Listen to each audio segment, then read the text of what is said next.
The Untold History of Gay Cowboy. The image is all grit guns and girls. But the real frontier wasn't that simple. Out on the open range, far from towns and rules, some cowboys found comfort and love with each other. Picture it weeks on the trail, two men sharing a fire, a blanket, and stories under the stars. The songs, the jokes, the nicknames. They hint at bonds that ran deeper than brotherhood. Some ranch records talk about partners who lived together for decades, buried side by side. Society never called it romance, but it sure looked like it. And in a world where showing emotion could get you laughed out of camp, some love survived quietly hidden in plain sight. So were gay cowboys real? The history says yes, just not the way the movies tell it. Tell me the exact time you're watching Sunrise Ride or Midnight Campfire. If this story broke the cowboy myth for you, tap like so. The next one rides a little farther. The myth of the cowboy has always worn spurs of steel and silence. You picture it, the lone rider, cutting through the desert dust in his beard, a revolver at his hip, and not a soul for miles. But here's the twist. No one tells you some of those lonely cowboys weren't just dreaming of gold or cattle. They were dreaming of each other. That's the part that history tried to bury under a pile of tumbleweeds. Because the American frontier wasn't just a place, it was a condition. Imagine thousands of men spread across thousands of miles, far from cities, from families, from the rules of polite society. No women for weeks, sometimes months. Just men, horses, and campfires under a billion stars. What happens when loneliness starts to whisper louder than the coyotes? You wake before dawn in that world, the kind where the cold bites hard enough to make your bones sing. Your breath fogs the air as you roll out of your blanket. Around you, the other hands stir, the same faces you've seen every day for months. No one talks much. The language of the range is mostly nods and glances. You kick at the dying fire, grab your coffee tin, and take a sip so bitter it could strip paint. The cattle are restless, moving like a slow brown sea across the prairie. You swing into the saddle and feel that familiar ache, hips, sore legs, stiff mind, half asleep. Hours stretch thin out here. You count the horizon lines and the flies that land on your hat brim just to stay sane. It's no place for daydreamers, but your mind still wanders to home maybe, or something that feels like it. Now here's where the myth gets interesting. Most cowboys weren't John Wayne or Clint Eastwood. They were kids, often teenagers, freedmen, Mexican vaqueros, native ranchers, even immigrants who didn't speak English. Roughly 1 in 4 was black or Mexican, and many lived in bunkhouses where privacy didn't exist. Picture 8 men sharing one small cabin, sleeping shoulder to shoulder after 14-hour days. You tell me what kind of loneliness can exist in that kind of closeness. One ranch hand in Texas once wrote in a letter that sleeping alongside another man in winter felt like 2 bodies fighting death. He didn't mean it as romance, but he did not mean it either. Life on the range blurred every line. Masculinity here wasn't about softness or affection. It was survival. Yet within that roughness, bonds formed that would make modern folks blush or maybe nod in quiet understanding. Of course, no one dared call it love. They didn't even have the word gay yet. If affection bloomed, it hid under the language of brotherhood. My partner, my bunkmate, my trail friend. The frontier had its own vocabulary for closeness, a way to express care without saying the forbidden. Because saying it out loud could cost you more than your job. It could cost your life. Still, the West was paradoxical. It was harsh, but it also gave men space, literal, endless space, to live outside society's eyes. Cities had laws and gossip. The plains had silence. And in that silence, people found a freedom they couldn't have back east. For some, that freedom included love that had no name. By midday, the sun turns cruel. You strip off your coat, wipe your brow with a sleeve, and glance toward the next rider over same lean shape, same dusty face, the same faint grin when he catches you looking. You both look away fast, of course. No words. Just the quick exchange that says more than it should. That's how it worked. Quietly, privately, among men who were already outcasts in one way or another. Cowboys weren't poets, but they knew loyalty better than most poets ever did. On long nights, you'd share a blanket, share a flask, share silence. The stars would watch and keep their secrets. In a way, the Old West was the perfect stage for stories that couldn't be told anywhere else. Society back east was busy pretending such things didn't exist. But on the frontier, reality didn't ask for permission. You could be whoever you needed to be as long as you didn't give it a name. So the next time you picture a cowboy riding into the sunset, try to imagine what he's riding from. Maybe it's not the law. Maybe it's not heartbreak. Maybe it's a kind of love the world still wasn't ready to see. The prairie wind has a sound all its own, a low hum like the world breathing through cracked lips. You spend most of your life listening to it, the sound of nothing and everything at once. It fills the space between hoofbeats, between conversations that never quite happen. It's in that quiet that the truth of cowboy life really starts to show itself. Forget the Hollywood version. Cowboys didn't swagger into town every night for whiskey and saloon girls. Most didn't even see a town for months at a time. You lived on the trail, slept in your clothes, and woke up stiff enough to swear you were turning into saddle leather. The only people you saw were the same half-dozen men who smelled just as bad as you did. Civilization, that was a rumor. And yet out there in the middle of nowhere, something remarkable grew. Camaraderie, brotherhood, and sometimes something more. You can almost see it if you squint past the cliches, two men sitting side by the campfire, the flames painting their faces in gold. One plucks at a harmonica, the other hums along. Neither says a word, but the air between them feels charged alive, as if the night itself is eavesdropping. The funny thing is, the frontier never asked who you were. It just asked whether you could pull your weight. Could you ride rope fight, keep cattle from stampeding through the night? That was the test. Nobody cared what you believed who your daddy was, or who you whispered to when the stars were out. On a good day, even the horses seemed to judge less than people did back east. Letters from ranch hands tell you more than the history books ever did. One from the 1870s describes two fellas on the range so close they might as well be one man. Another mentions a pair who always worked the same herd, slept beside each other every night, and never did take kindly to being separated. It's all written in that vague, careful frontier language, the kind that hides everything, while saying everything. Now, no one's pretending the West was a utopia. Far from it. There was prejudice, violence, and a moral code that could turn on you in a heartbeat. But it was also a place where society's rules stretched thin like old rope. For men who didn't fit back home, that space meant something.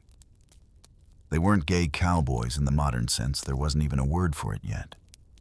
They were just living, surviving, finding comfort where they could. Think about it. Two men spending years on the trail together, facing storms, stampedes, and starvation side by side.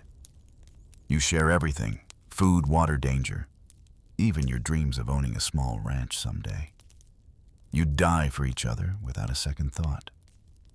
And sometimes that bond slipped quietly into something deeper. No labels, no speeches, just a touch on the shoulder that lingered a beat too long. Even the cow towns, those rare oases of noise and whiskey, had their shadows of freedom. In Dodge City and Deadwood, there were saloons and dance halls where men danced with each other, simply because there weren't enough women around. No one blinked. Necessity has a way of bending morals until they look an awful lot like acceptance. But once the music stopped, so did the safety. The next morning, the silence came back like a hangover. You went back to being what the world expected, a man who said little, felt less, and never ever got caught wanting what he shouldn't. And yet the stories persist. A ranch in New Mexico had two cowhands who lived together for 20 years, sharing one cabin, one bed, and one life. The local preacher called them peculiar. The rest of the town called them old friends. It was an open secret one the desert swallowed quietly, like it swallowed everything else. That's the part that gets forgotten. The West was brutal, yes, but it also had room for the unspoken. Maybe that's why so many queer men drifted there to escape the noise of judgment and find a kind of peace in the emptiness. Out here, no one wrote your story for you. You got to do that yourself, even if it was only in the dust and the stars. As the fire crackles low and the others drift off to sleep, you lie awake staring up at the Milky Way, stretching like a silver scar across the sky. You think about the men who came before you, lonely, brave, complicated souls who built a myth of masculinity that never quite matched their reality. The frontier didn't make them legends because they were tough. It made them legends because they kept living anyway. Because even when the world told them to be silent, they found ways to speak in glances, in laughter, in loyalty that lasted a lifetime. And as the night wind slides between the tents, whispering through the grass, you realize something simple but true: love has always been part of the West's story. It just got edited out of the movie version. Morning comes slow on the prairie. The sky isn't so much blue as it is bone-colored, washed out from the sun's relentless stare. You rise before the others stretch and listen to the sound of hooves shifting in the distance. There's something sacred about this hour, before the world wakes up, before anyone's pretending. You pour yourself a cup of campfire coffee, black as tar and twice as bitter. Across the fire, your trail partner sits sharpening his knife, quiet as usual. You've ridden together for months now, across canyons and rivers and plains, so wide they could swallow the world. You've seen him sleep through lightning storms and wrestle steer twice his size. You've also seen the way he laughs at nothing sometimes, just a quick, soft sound, like he's remembering something good. No one talks about feelings out here. The land doesn't have patience for that. It demands endurance, not confession. You spend the day in the saddle shoulders, burning under the sun dust coating your throat. By noon, it's too hot for conversation anyway. The only sound is the creak of leather and the wind dragging itself across the grass. But every so often, your horses drift close together, and for a few quiet seconds, you feel less alone. It's funny how something as small as a glance can feel like a secret in a place this big. The truth is, cowboy life forced men into intimacy they didn't have names for. The bunkhouses were tight, the journeys long, the danger constant. You depended on each other completely, physically, emotionally, sometimes even tenderly, though no one would dare call it that. There's a fine line between friendship and love. When you spend half your life sharing a bedroll and the other half fighting to survive. Historians like to gloss over that. They'll tell you cowboys were symbols of rugged independence, of unbending manhood. But independence was a myth. No one survived out here alone. Real cowboys were interdependent. They relied on each other the way a rope relies on its strands. Pull one loose, and the whole thing unravels. In some rare cases, those bonds became something lasting. Take Charlie Parkhurst, for instance, a stagecoach driver so tough she could outshoot, outdrink, and outswear half the men in California. When she died in 1879, they discovered she'd been assigned female at birth. For decades, she'd lived as a man, worked as one, fought as one, and some say loved as one. Her life proves what the frontier quietly understood. Identity was what you could hold on to, not what someone else said you were. Even famous names like Billy the Kid and Pat Garrett lived in a world thick with rumor. They spent years together before one killed the other. Letters and stories hint at a friendship deeper than history books dare to print. The West wasn't romantic in the Hollywood sense, it was romantic in the tragic, fleeting sense. Bonds were forged in fire and lost just as fast. Sometimes you think that's why cowboys never said much.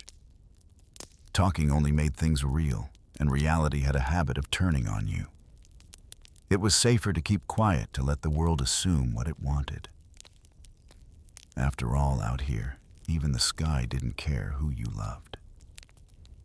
By late afternoon, the cattle are restless again.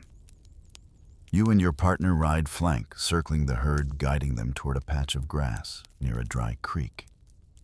He hums under his breath, a tune you recognize but can't quite place. It's something soft, something old. You want to ask what it is, but the words die in your throat. Out here, silence says more anyway. The sun sets slow, bleeding red across the horizon. When the herd settles and the fire's lit, the men gather around, swapping stories about women they barely remember or never met. You laugh when you're supposed to sip whiskey when it's offered play along. But your eyes wander to the man beside you, who doesn't talk much, who stares into the fire like he's looking for something that isn't there. Later, when the others drift off, you stay awake a while, listening to the coyotes in the distance. The night is cold, but his shoulder is warm where it brushes yours beneath the shared blanket. No words, no promises, no guilt. Just the quiet understanding that the world out there doesn't need to know what happens in the dark. It's not love the way poets write about it. It's something smaller, rougher, but somehow more real. The kind of connection that only makes sense in a world built on survival. And maybe that's what makes it beautiful, the defiance of it all. Out here, life was short, brutal, uncertain. But for a few fleeting moments, two men could find something gentle in the middle of all that hardness. You glance up at the stars so sharp they look like they could cut. The world is wide, and tomorrow you'll be back in the saddle pretending again. But tonight, under the endless prairie sky, you let yourself exist just as you are, no apologies needed. History remembers the cowboy as a symbol of freedom, but it forgets that some men found their freedom not in the saddle, but in each other's company. For all the songs about dust and glory, the West's most untold stories are the ones whispered beside dying campfires when no one else was listening. You wake up to rain. Not the polite kind that taps on roofs, but the heavy kind that slaps the ground like it's trying to wake the whole prairie. The cattle hate it, the horses hate it, and so do you. But out here, you learn fast, weather doesn't care how you feel. You pull your hat low, shrug on a slicker, and ride out into the storm anyway. Your partner rides beside you, both of you soaked through within minutes. You trade curses, half laughing, half miserable. It's moments like this shared misery that bond men faster than whiskey. There's something about fighting nature together that feels almost intimate. You can't choose the storm, but you can choose who rides beside you through it. By midday, you reach a line shack, a one-room cabin used by ranch hands when they're too far from camp. It's nothing special, 4 walls, 1 cot, and a stove that smokes more than it burns. You tie up the horses, stomp inside, and light what's left of a fire. The warmth comes slow, but the quiet comes quicker. Outside, the rain keeps pounding, but inside, the world shrinks to a soft glow and the smell of wet leather. You hang your coat, stretch your hands toward the flames, and catch your partner's eyes for half a second too long. There's no plan, no confession, just that wordless pause between 2 people who've run out of ways to pretend. Moments like that existed all over the frontier. We just don't talk about them. Maybe because history prefers its heroes uncomplicated, stoic, gunslinging heterosexual. But the truth was messier. Cowboys were human, and humans crave warmth, both kinds. Ranch records tell stories if you know how to read between the lines. 2 men assigned to winter watch remained together through 4 seasons, one foreman wrote in 1883. Another letter from a Montana hand mentions a pair who keep to themselves, loyal as brothers, perhaps closer. These are the fingerprints of lives too carefully hidden to leave evidence. And yet, the clues are everywhere. Look at the old photographs, 2 cowboys sitting close arms, casually draped, eyes soft but cautious. Historians used to call those examples a frontier friendship. Now some are starting to admit they might have been more. The West wasn't immune to love. It was just better at pretending not to see it. As the rain eases, you take turns drying your clothes by the fire. The smell of smoke mixes with damp wool. Your partner hums that same tune from last night, low and steady. You ask finally what song it is. An old trail song, he says, about 2 riders who never made it home. You nod. It sounds like every song out here.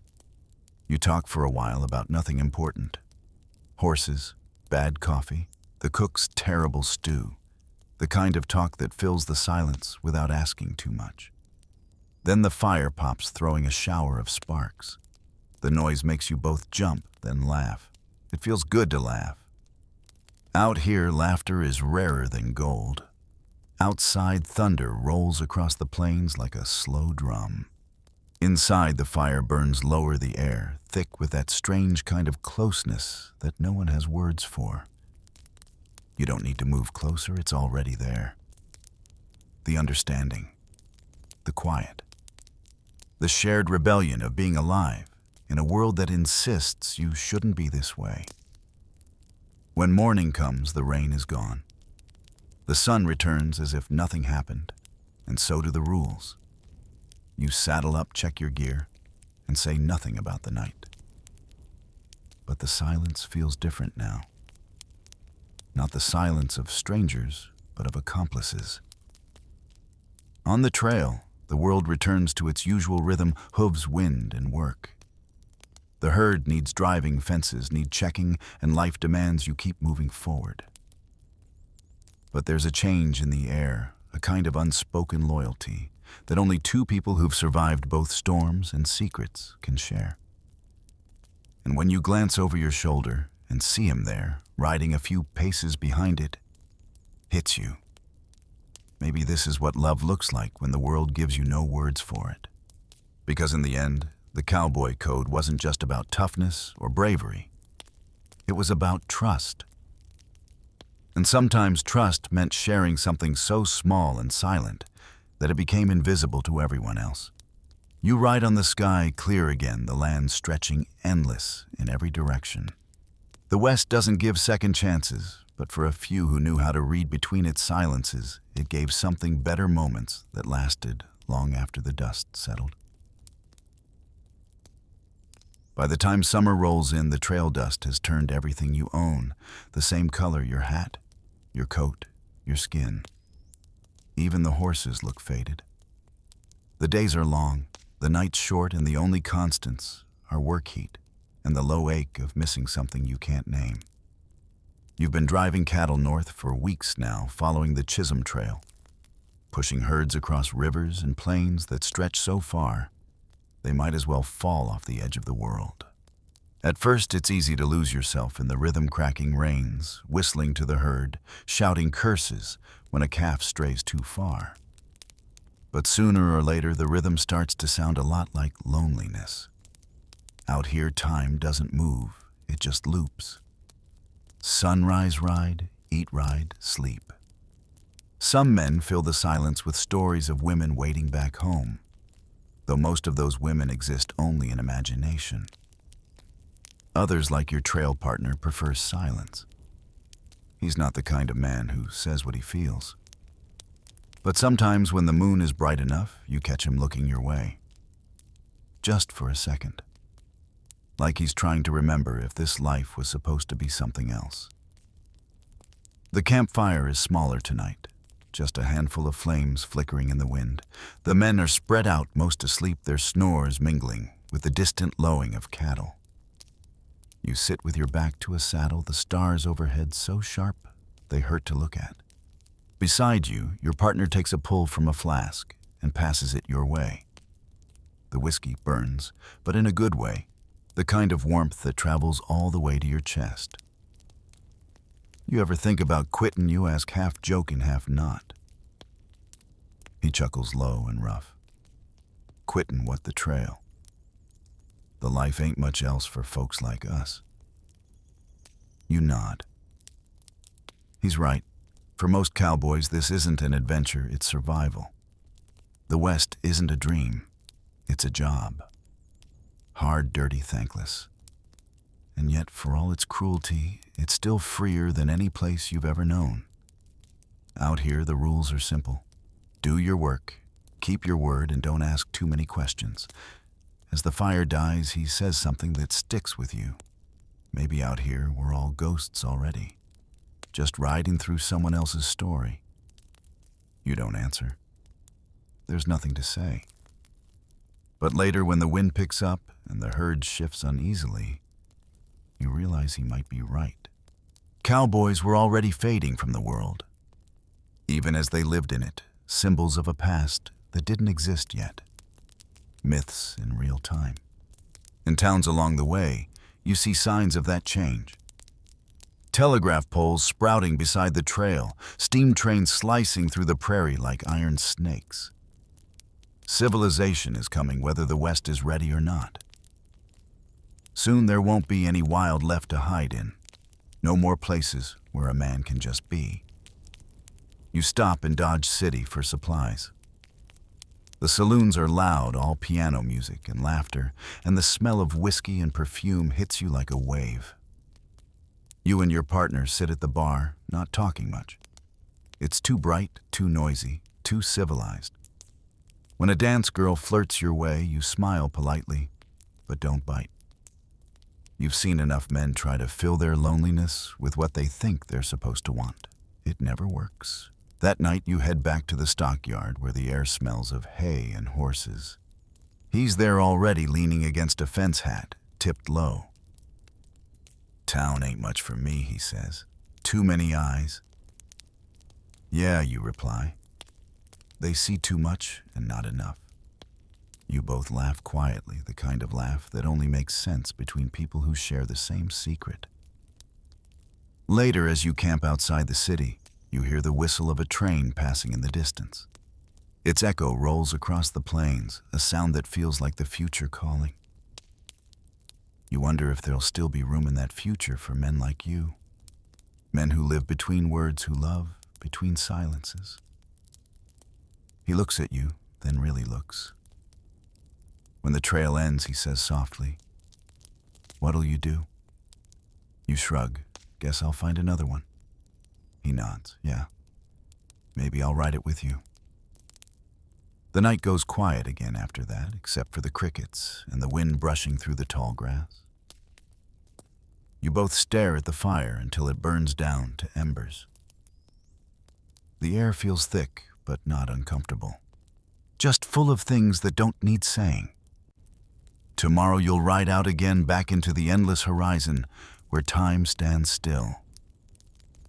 Maybe one day you'll both settle somewhere small, a cabin, a few cattle, no questions. Or maybe you'll just keep moving ghosts, chasing sunsets that never quite fade. Either way, you think as you drift to sleep beneath the stars, this is your truth. The world may never understand it, may never even see it. But out here under all this open sky, you do.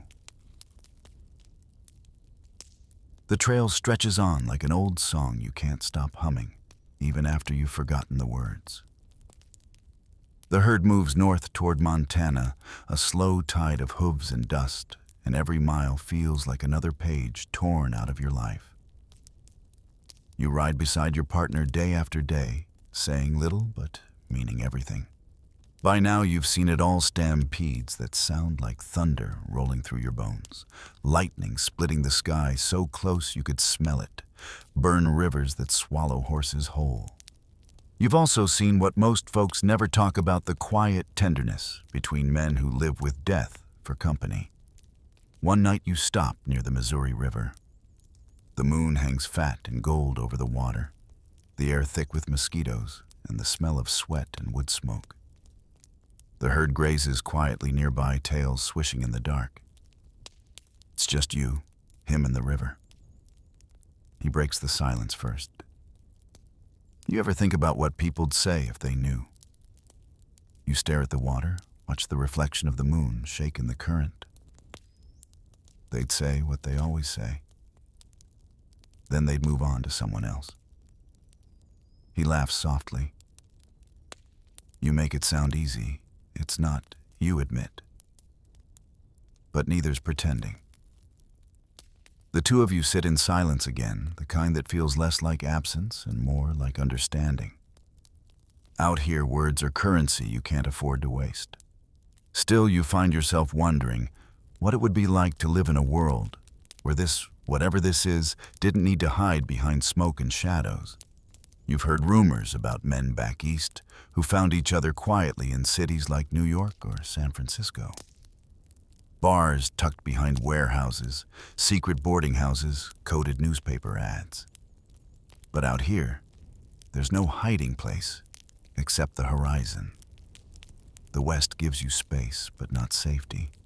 It gives you silence, but not peace. The funny part is, no one would call you soft. You've broken wild horses, dragged calves from flash floods, buried friends without blinking. You've earned your scars and your solitude. But this small piece of connection, this stubborn, unspoken tenderness, feels more dangerous than any gunfight. As the night deepens, you find yourself thinking about all the cowboys who came before you, the ones who'll never make it into dime novels or dusty museums. Men whose names were never carved on markers, but whose stories still live in the dirt and wind. Maybe some of them found what you've found, a moment of warmth in a world too cold for truth.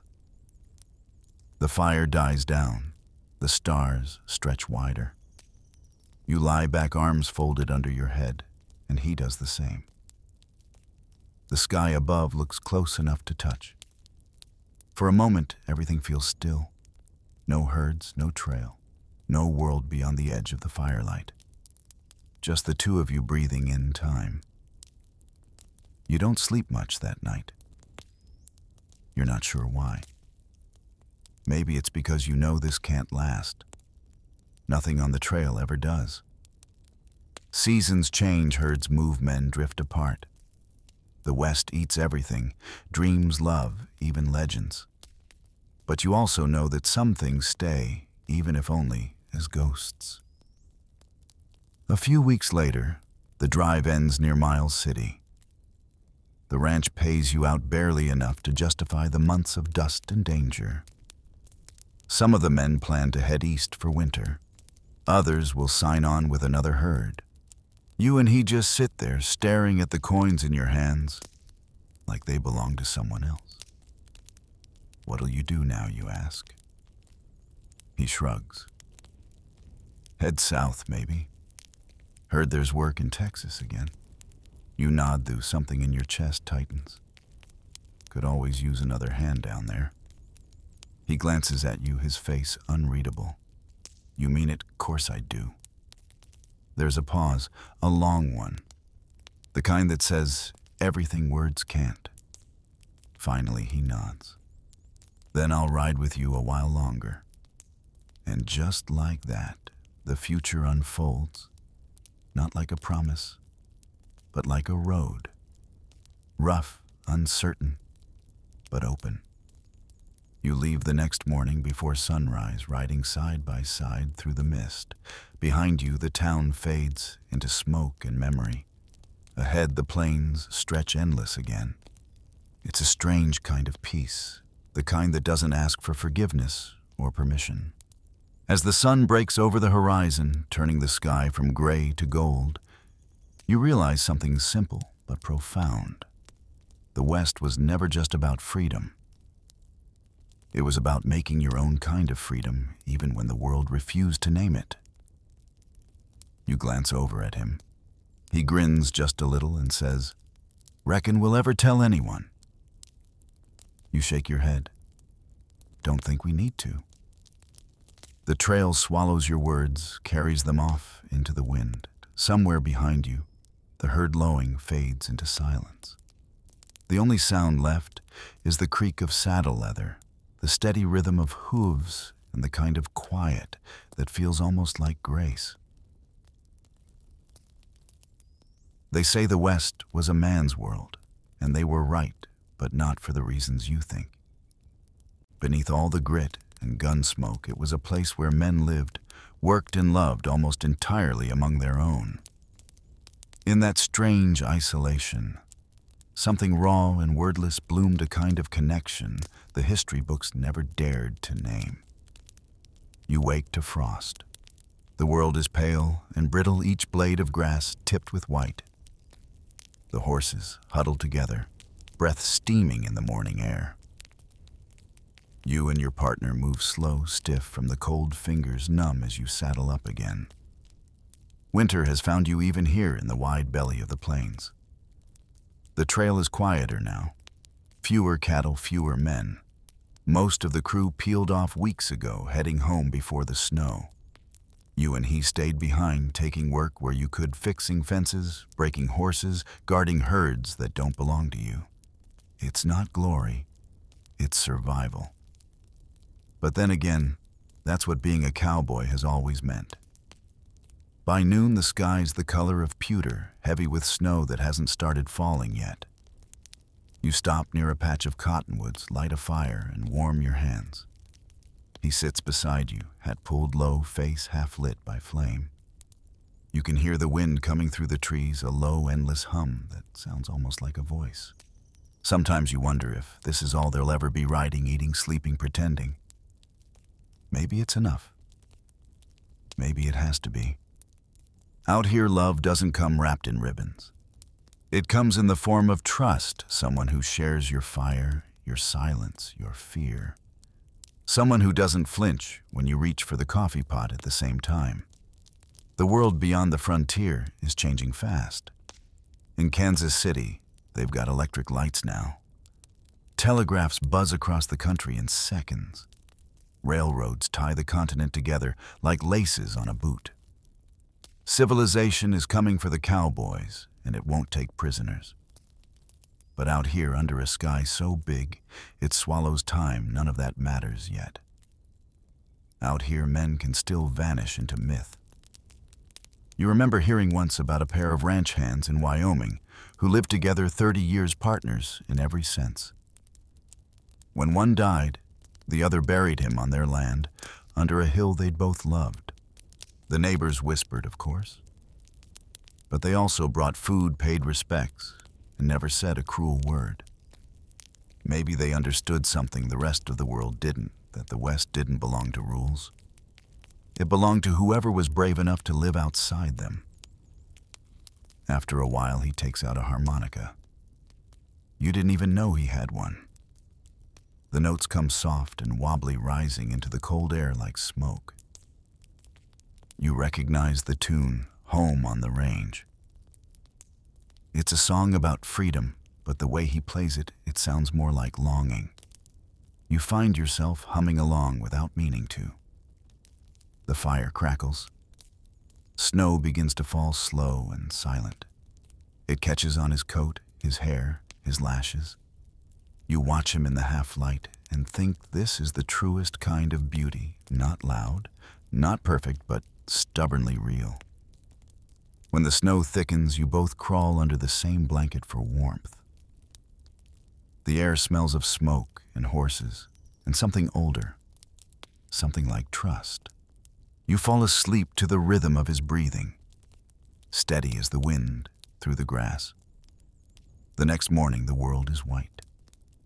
The trail is gone hidden beneath a blanket of snow.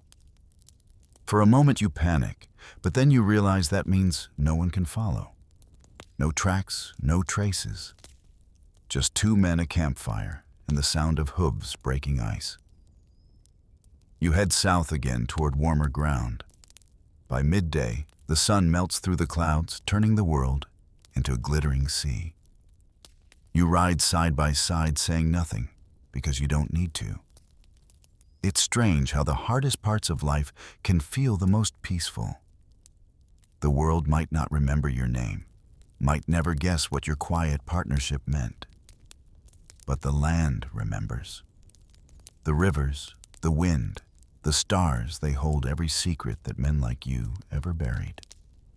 When the day ends and you both sit watching the sun sink into the hills, you think of all the songs written about cowboys, brave, lonely, free. They never mention the kind of freedom that comes from finding one person who sees you really sees you in a world built on pretending. He nudges you gently with his boot. Ain't much of a sunset, is it? You smile. It's good enough. He grins. Yeah, guess that's all life ever is. The two of you sit there until the light fades, just silhouettes against the dying fire.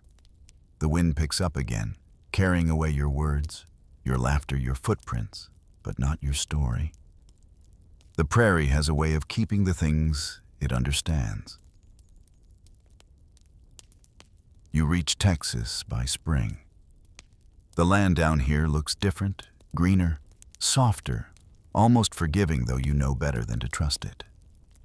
The air hums with cicadas, the rivers run thick with silt, and the horizon stretches so far, it seems to promise something it never quite delivers.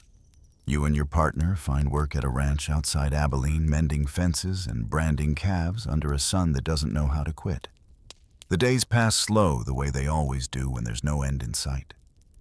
The foreman barely talks, except to bark orders. The pay's bad, the food worse, but you've learned not to complain. The West doesn't owe you comfort. It only offers space to live, to breathe, to disappear. At night, the bunkhouse smells like sweat leather and dust. 10 men packed into one room, snoring in rhythm boots lined by the door like soldiers. You and your partner take bunks near the back, close enough that you can whisper without being heard. Sometimes you talk, sometimes you don't. The silence between you has become its own kind of language. You've both gotten good at the game, the act. The way you keep your distance in daylight, laugh when the others joke about women, tip your hats when the saloon girls pass. It's a script you've memorized by heart. But every now and then, a glance lasts a heartbeat too long, and you feel that old rush fear, longing something that lives somewhere between the two. You wonder sometimes what people would think if they knew. Would they see sin weakness, or just two men who learned to survive in the only way the world allowed? One night after a long day of branding, you stay out late in the corral, brushing down your horse. The air smells like rain and dirt. He walks up behind you, boots soft in the mud. You missed supper, he says. Wasn't hungry. He nods, leans against the fence beside you. You both watch the sky turn purple lightning, flickering far off in the hills. You ever think about quitting this life, he asks. Every day, you say. but I wouldn't know where else to go." He laughs quietly. "Guess that makes two of us." The thunder gets closer. The first drops of rain hit your face cool and sharp. You should head inside, but neither of you moves. There's a strange comfort in standing there, two ghosts in the rain, knowing the world will never write your names in any book. A flash of lightning lights up his face, the same face you've ridden beside for years through dust and storms and silence.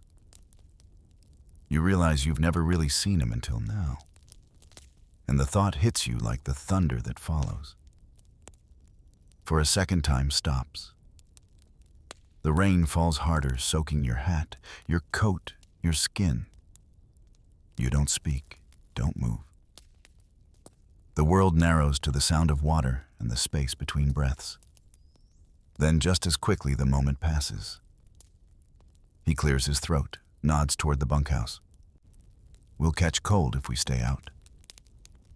"Yeah," you murmur. "I reckon we will." Inside, the others are already asleep. You lie awake a long time, listening to the rain on the roof, thinking about all the things you'll never say. Weeks later, the ranch owner throws a dance for the town, one of those rough, dusty affairs where fiddles scrape and boots stomp until midnight. The men clean up as best they can, slicking their hair and dusting off coats that haven't seen soap in months. You tag along mostly for the free whiskey. The barn's packed cowhands, town girls, soldiers passing through. The laughter is loud, the air hot and sticky. You stand near the wall, drink in hand, watching him dance. He's clumsy but smiling, and for a minute you almost forget where you are. When his eyes meet yours across the crowd, you look away. It's easier that way. Outside, the air is cooler. You step out for some quiet, staring up at a sky full of indifferent stars. He joins you a few minutes later, breathless, still grinning. "Didn't take you for the shy type," he teases. "Didn't take you for a dancer you shoot back." He shrugs. Man's allowed to surprise you once in a while. You laugh, and for a brief, fragile moment, the world feels wide again. No one watching. No masks. Just two men beneath the same impossible sky. The next morning, life goes on: fence posts, cattle drives, sunburns, and sore muscles. The world doesn't pause for feelings. It never did. But that night, the rain, the dance, the small kindness of his smile stays with you. Not as a story you'll tell, but as a truth you'll keep. Out here, that's all you ever get. Not happy endings. Just moments. Fleeting, fragile, real. And maybe that's enough. The year turns again, and the prairie shifts from green to gold. The air smells of hay and sweat and the slow decay of summer. The ranch is quieter now, half the men gone to new work, the rest too tired to talk. You stay, because staying is what cowboys do. You move forward even when there's nowhere to go. Your partner's still with you. You don't question it anymore. The two of you have fallen into a rhythm so natural it barely needs words. You rise before dawn, share coffee that tastes like burnt dirt, ride out to mend fences, herd strays, or chase down a calf gone missing. You eat together, ride together, sometimes sleep under the same blanket when the nights grow cold. It's not romance, not as the world would define it, but it's something steadier, older, and maybe truer. By now, you've both learned the art of invisibility. In town, you talk like brothers. On the range, you move like parts of the same machine. The others don't ask questions. They've seen enough of life to know better than to pry. Out here, men learn to mind their own ghosts. Still, every once in a while, someone new rides in a drifter, a fresh hand from Kansas or Missouri, full of loud talk and sharper eyes. You feel them watching, measuring. One night around the campfire, one of them makes a joke that cuts too close to truth. You don't say a word, just stare into the flames, until he looks away. Out here, silence is how you win arguments. Later, your partner says quietly, "You shouldn't let him get to you." "I ain't," you say. But you are. Not because you're ashamed, but because you're tired. Tired of living in a world that demands pretending. He nods, looking toward the horizon. Maybe someday they'll tell it different. Maybe someday they'll understand. You smile at that. You really believe that. He grins. Nah. But a man can hope. You both laugh softly, and the tension fades. The fire crackles, the night hums with crickets, and the stars look close enough to fall. As the weeks go by, the ranch hands thin out even more. The owner sells off most of the herd, talks about moving to the city. Progress, he calls it. The railroads have made cattle drives obsolete. Barbed wire is replacing open range. The cowboy, the mythic symbol of freedom and masculinity, is fading, even as his legend grows. You wonder if anyone will remember what it really meant to live this life. The hunger, the dirt, the silence, the moments of companionship that history will bury under layers of dust and denial. A letter arrives one morning, your first in years. It's from your sister back east. She writes about her children, her husband, the weather. She asks if you'll ever come home. You read it twice, then fold it up and put it away. You don't know how to explain that this wandering, this half-life between nowhere and nowhere is home. That night he brings out the harmonica again. The tune's different this time, slower, sadder. You don't recognize it, but it fits. You listen until the fire dies, until the last note fades into the dark. You think of all the cowboys who came and went before you. The nameless men buried under the prairie, their lives swallowed by legend.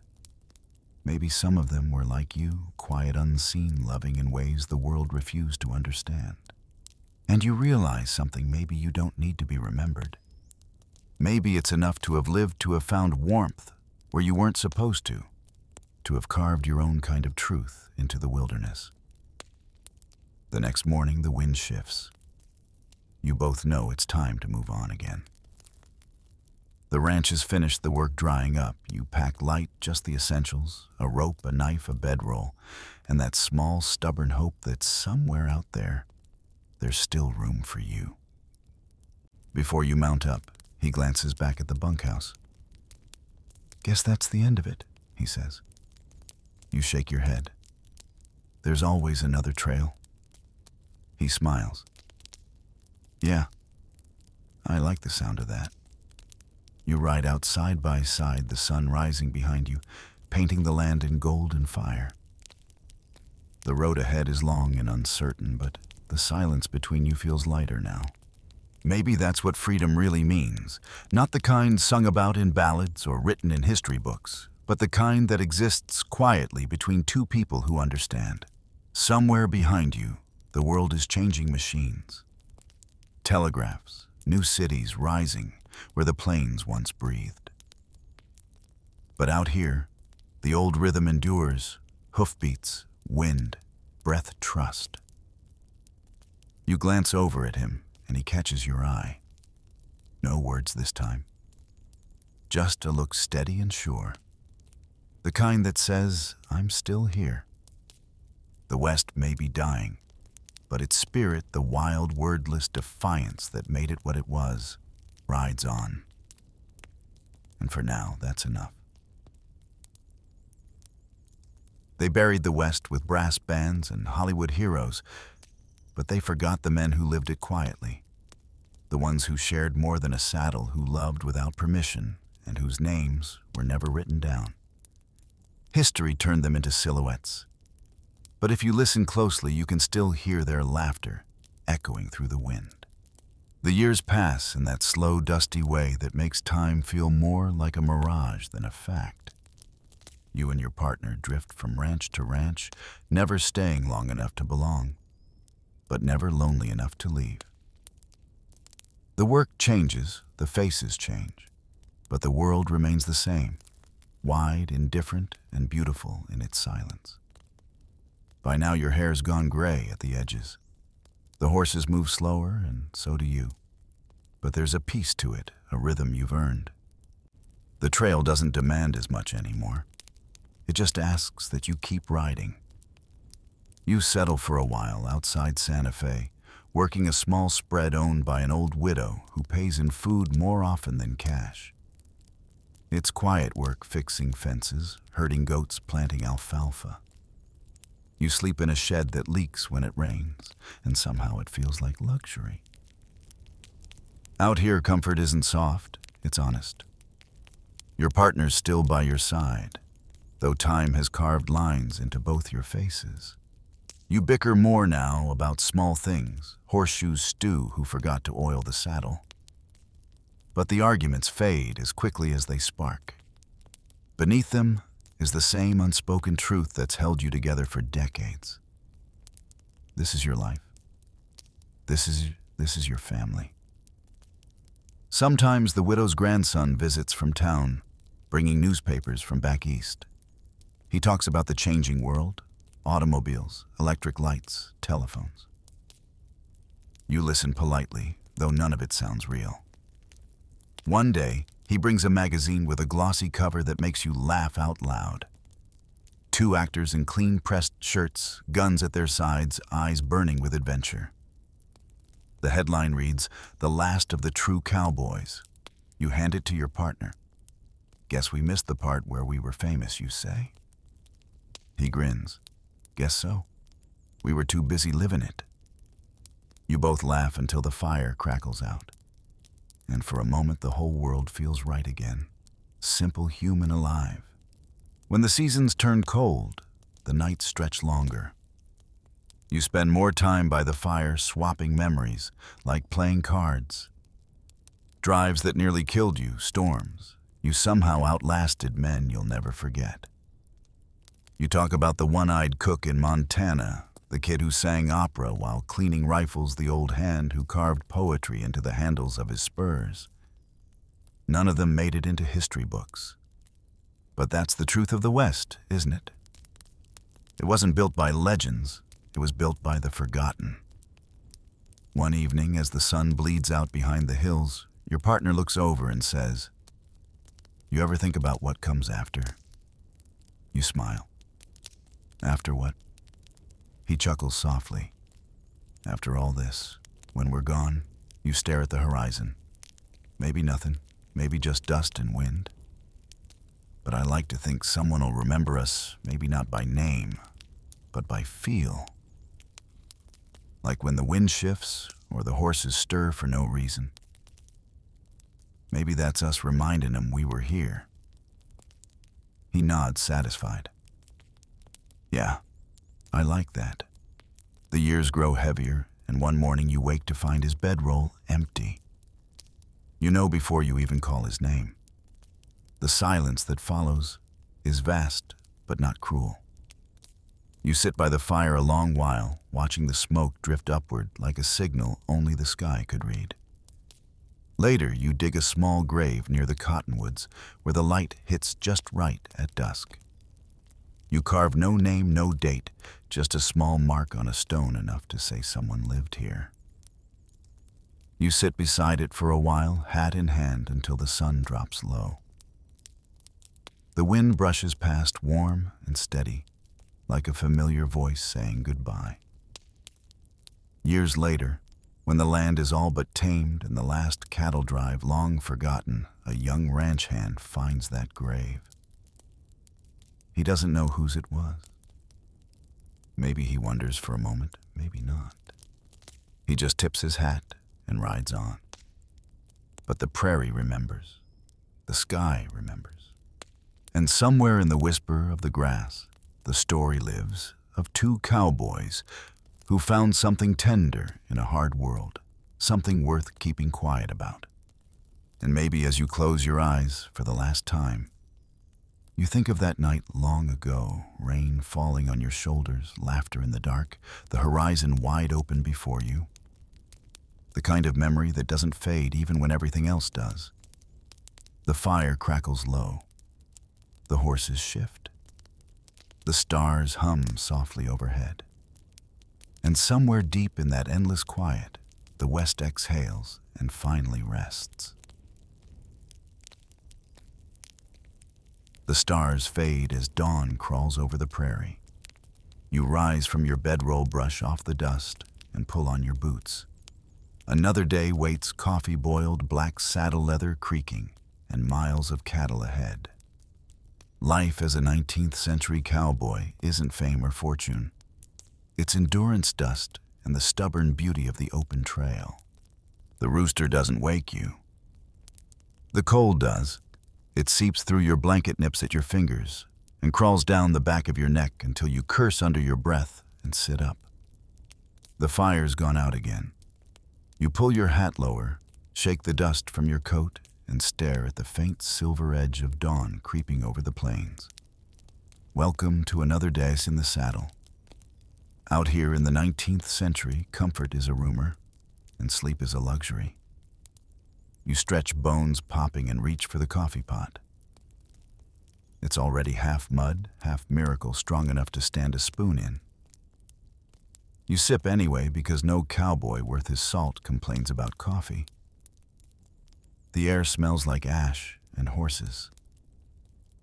A coyote yips somewhere in the distance, then stops like it remembered its place. The herd's quiet for now, hundreds of longhorns grazing lazily across the open grass. You check your boots, your hat, your rope, the same ritual every morning. Everything you own could fit in one saddlebag, and somehow that feels just right. The cook yells something about breakfast, which as usual turns out to be beans, biscuits, and salt pork, tough enough to break a tooth. You chew slow, watching the horizon turn pink. The world is waking up, and so are the men. Someone cracks a joke about your hat. Someone else spits tobacco near your boot. You grin. It's all part of the rhythm. Out here, teasing is affection. Silence is suspicion. By the time the sun lifts, the day's already hot. You swing into the saddle, the leather creaking beneath you, and feel the horse shift its weight, impatient to move. The foreman shouts orders, and the drive begins. Dust rises like a curtain, and the sound of hooves rolls across the land like thunder. You're in the middle of it now, hundreds of cattle moving slow, shoulder to shoulder, each one worth more than a month's pay. You keep your eyes on them because one wrong noise, one flash of lightning, and they'll stampede. Out here, the line between calm and chaos is as thin as your reins. Riding herd isn't glamorous. It's 12 hours of heat, sweat, and dust so thick you'll be spitting mud by noon. You whistle, shout, wave your hat, anything to keep the cows steady. The sun bakes your neck until your skin feels like leather, and the smell, well, let's just say you stop noticing it after a while. Every few miles, you check your partner riding flank. You've been working together for months now, long enough to know what the other's thinking without saying a word. That kind of trust is the only thing that keeps you sane out here. It's not friendship exactly, more like a truce with the universe. Sometimes between drives, you think about the world you left behind. Towns with real beds. Water that doesn't taste like metal.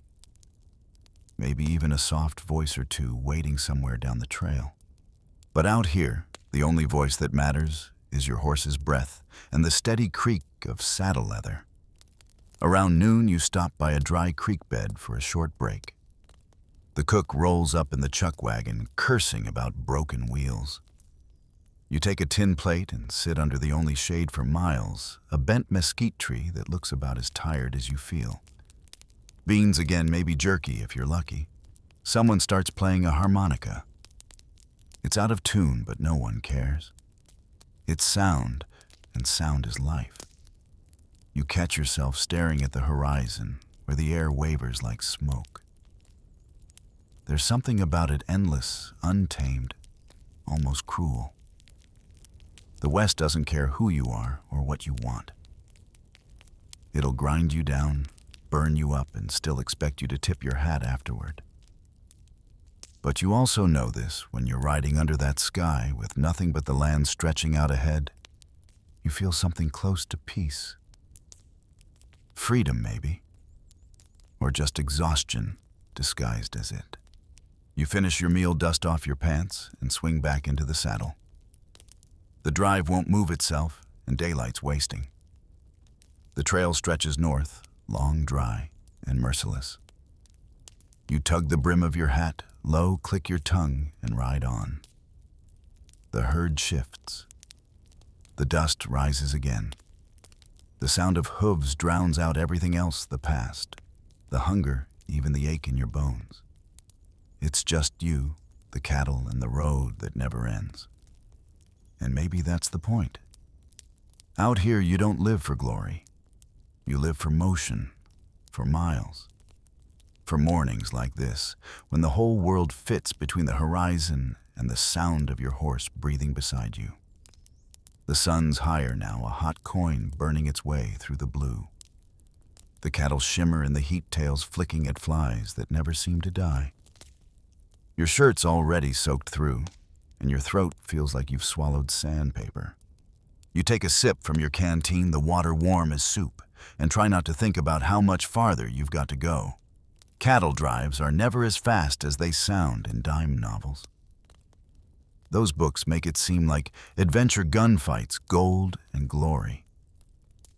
The truth is slower, dirtier, more repetitive. The herd moves at 2 miles an hour, and every step feels like the land itself is testing your patience. You whistle low, keeping an eye on a steer that keeps drifting off.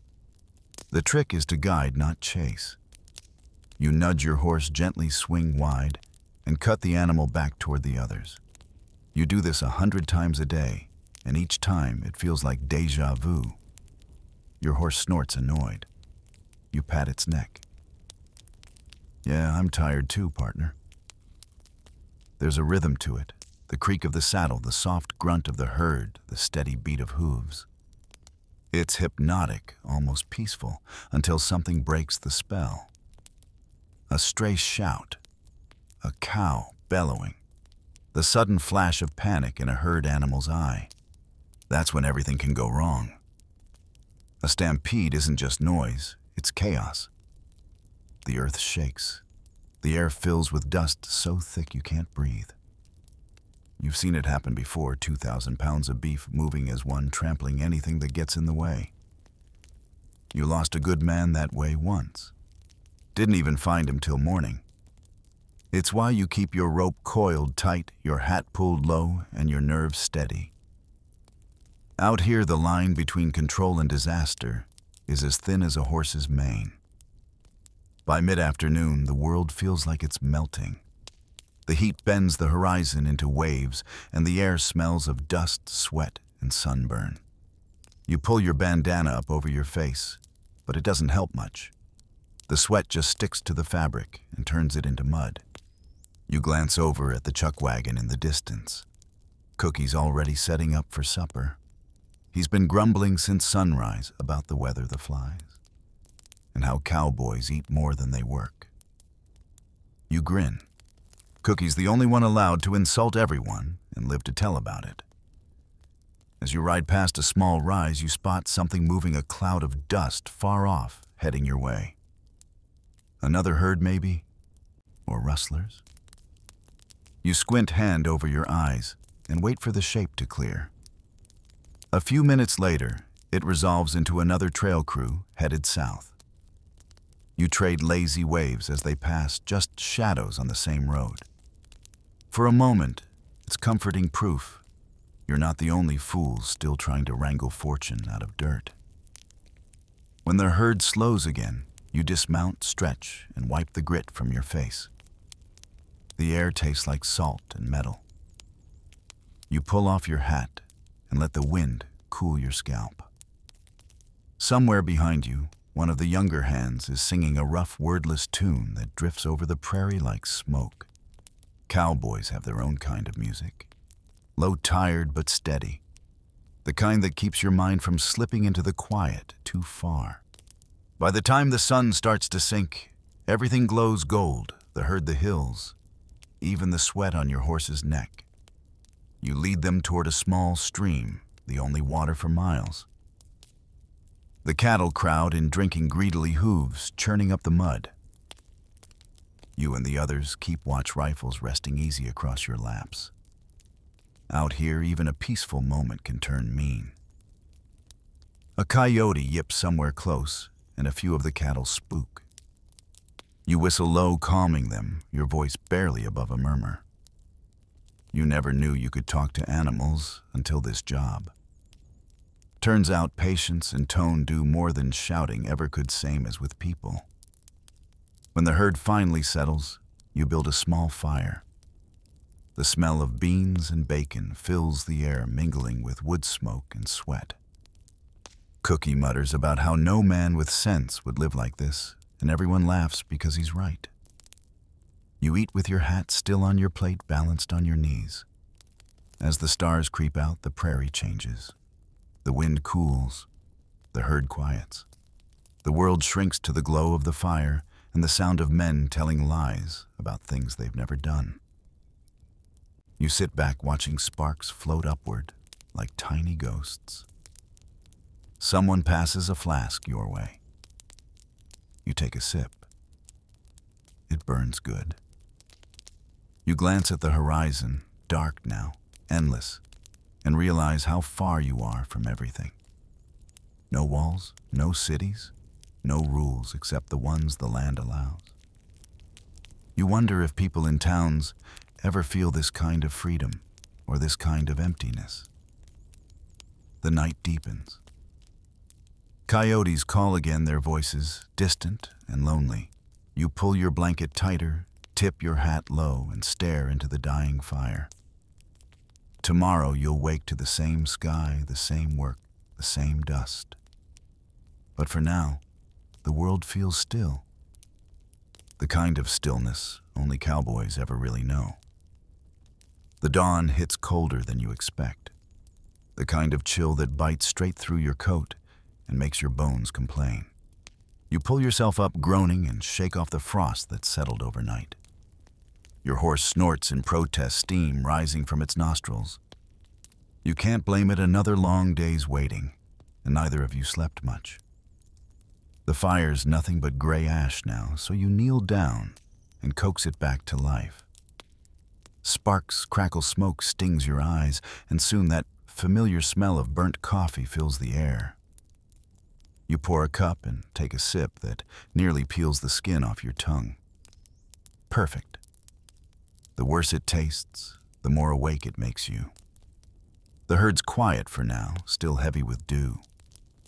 You check your saddle, tighten the cinch, and run your hand along the horse's neck. You've been riding this one since Dodge City, a stubborn sorrel mare with more opinions than sense.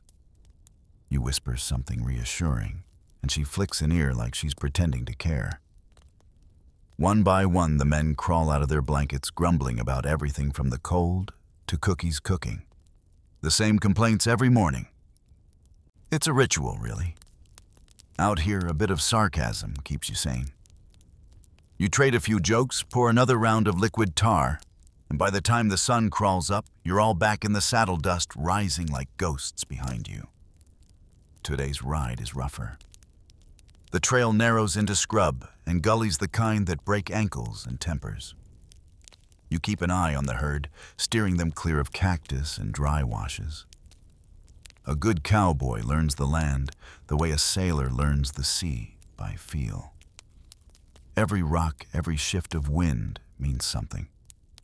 You read it all like scripture. By mid-morning, the sky's turning mean clouds, piling up in the west, dark and thick. You can smell the rain before you see it, that sharp metallic scent that says, trouble's coming. The foreman rides up, squinting at the horizon. We push fast, he says. Don't want to get caught in it. So you push.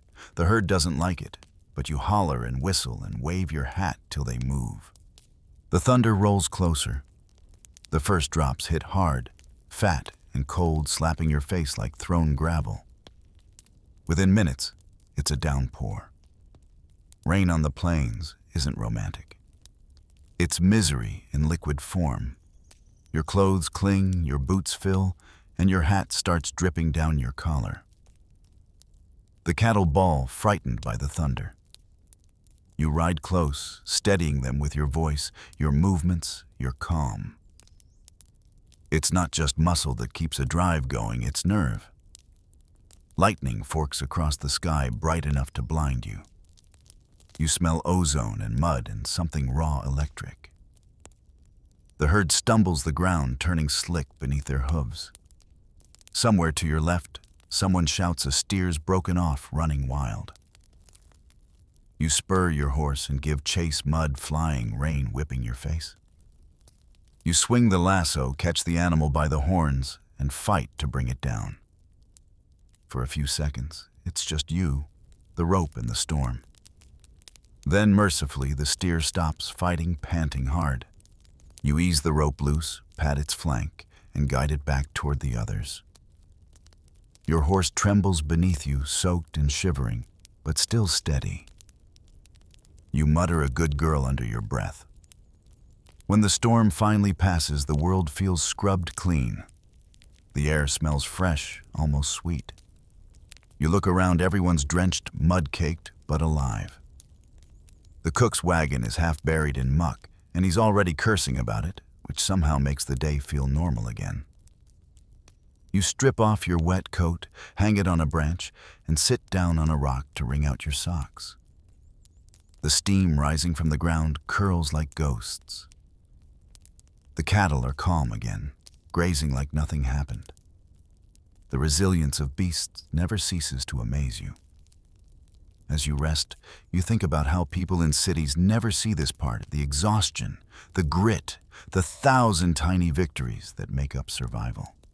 They'll write songs about cowboys someday, maybe even movies, but they'll never understand what it actually costs.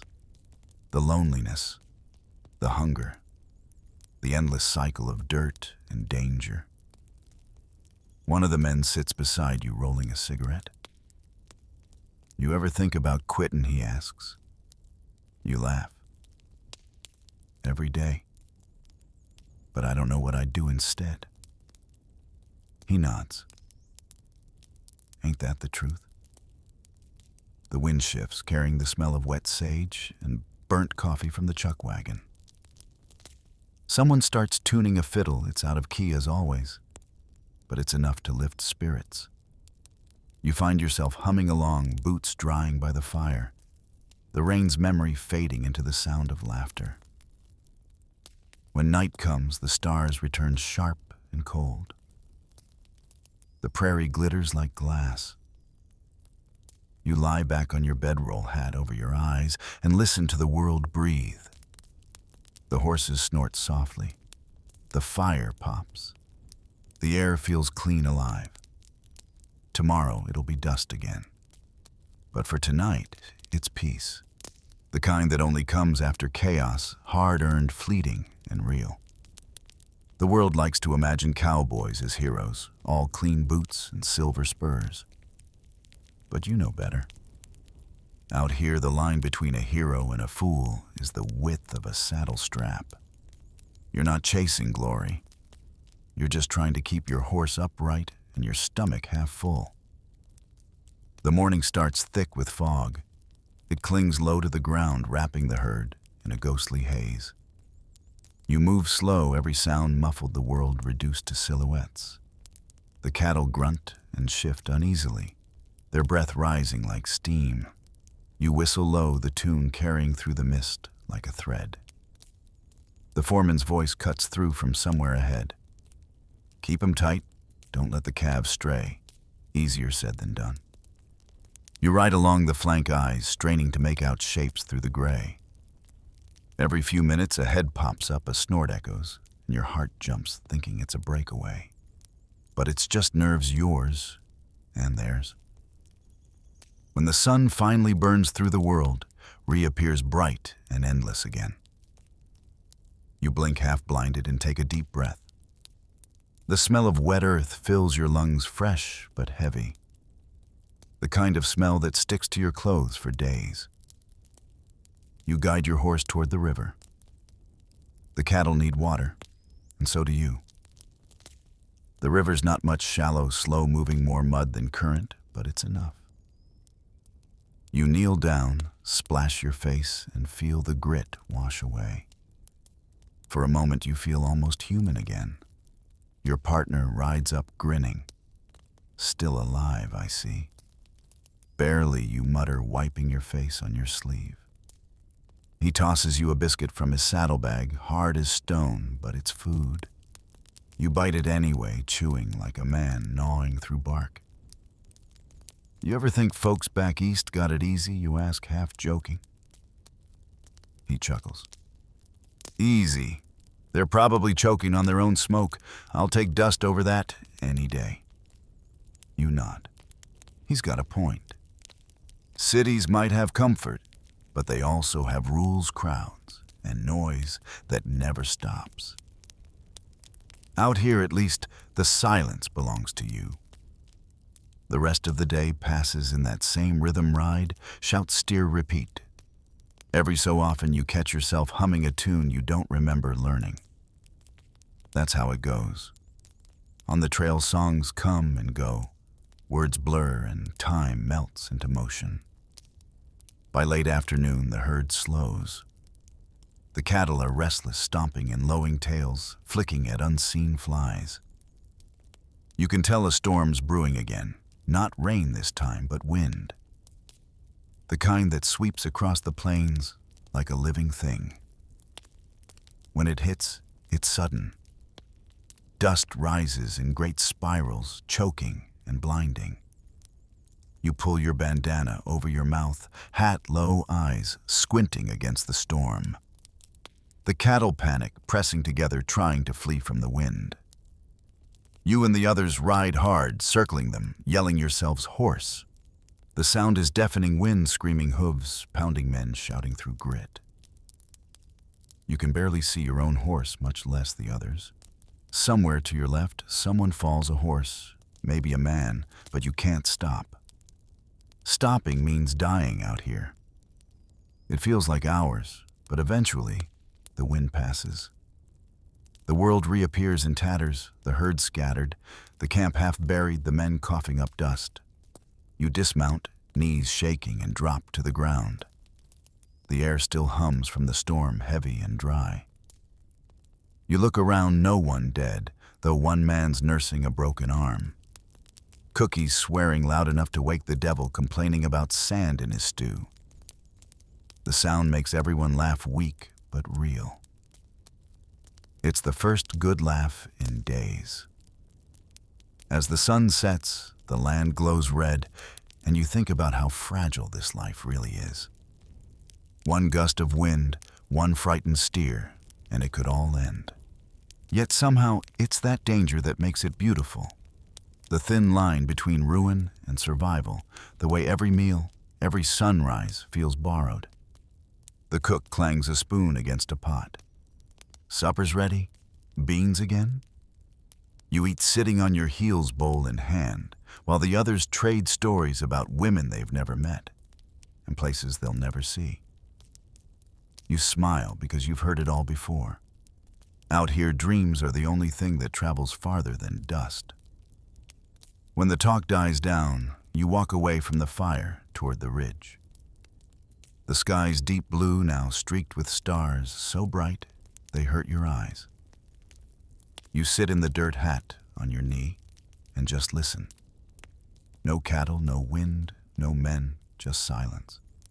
Real silence. The kind that doesn't exist anywhere else. You think about how this job, this life will disappear someday. Machines will take over fences, will cut the land, and the word cowboy will turn into legend. But for now, you're still here. Flesh and bone, dust and sweat, breathing under a sky too big to ever belong to anyone. You tip your hat back and sigh. Tomorrow will come early. It always does. But tonight, for a few quiet hours, You let the world be still. The coyotes wake you before the sun does. Their cries echo across the plains, eerie high and oddly beautiful. You roll over groaning and pull your hat down lower. The fire's gone cold, the air sharp enough to bite. You can see your breath ghost out in front of you. There's no point in fighting the morning. Out here, sleep's just a rumor anyway. You sit up, shake the frost off your blanket, and stretch until your back pops. The herd's already stirring a restless sea of movement and sound.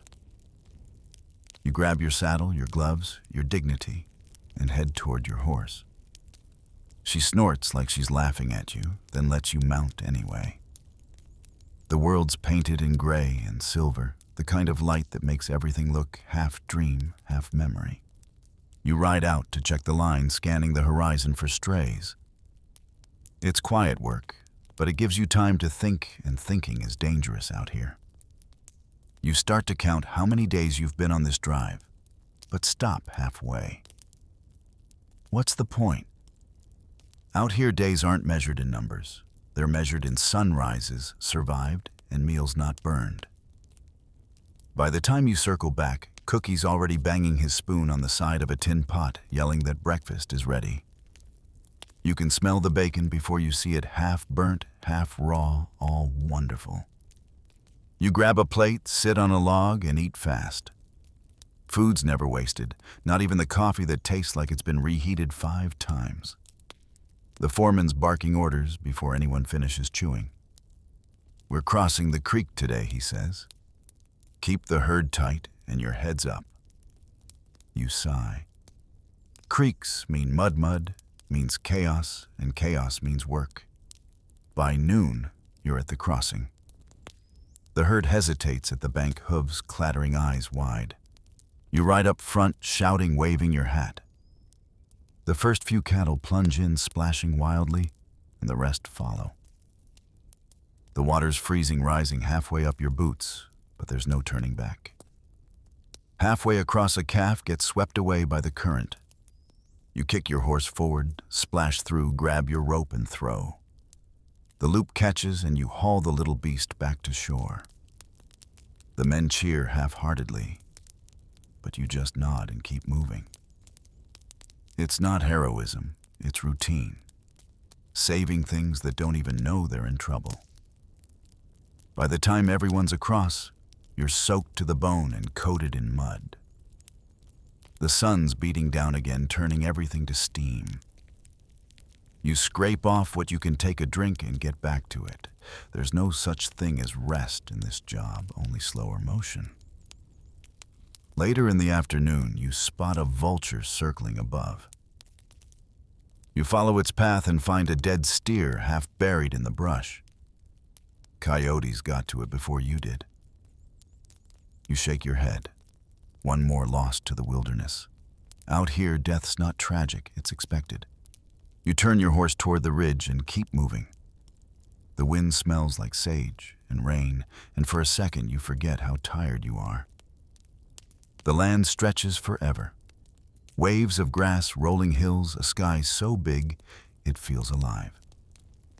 You start to hum under your breath some half-remembered tune from childhood. It fits the rhythm of your horse's steps perfectly. When evening comes, you set up camp near a patch of cottonwoods. The cook fires up a pot of stew that smells better than it tastes, and the men gather around, passing the time with cards and lies. You sit a little apart, staring into the fire, watching sparks rise like tiny stars. Your partner sits down beside you. "Quiet night," he says. "For now," you answer. "Never lasts long." He grins. "You ever get tired of it?" You think for a moment. "Yeah, every day. But I'd be worse off anywhere else." He nods. "Ain't that the truth?" You both sit there, not saying much, just listening to the crackle of the fire and the distant sound of the herd settling in for the night. The quiet feels good, heavy, but good. The kind that makes you aware of your own heartbeat. The stars come out one by one, sharp and cold. You tip your head back and watch them. Sometimes you imagine each one is a campfire from another crew somewhere far off. Other cowboys doing the same thing. You are staring up and wondering if there's more to life than this. And maybe there is, but you're not sure you'd trade it. The freedom, the silence, the endless horizon, they get into your blood, even when you curse the dust and the rain. Some part of you knows you'll miss it when it's gone. You kick a log into the fire, pull your hat low, and lean back against your saddle. The world hums around you, wind in the grass, a horse snorting the slow heartbeat of the land itself. You close your eyes thinking maybe, just maybe this is enough. You wake before the sun again. Because that's what cowboys do not. Because they want to, but because the world doesn't wait. The sky's still black, the stars faint, the air sharp enough to sting your lungs. You pull your blanket tight around your shoulders, watching the horizon glow just a little, the first hint of another long, dusty day. The cook's fire is already burning.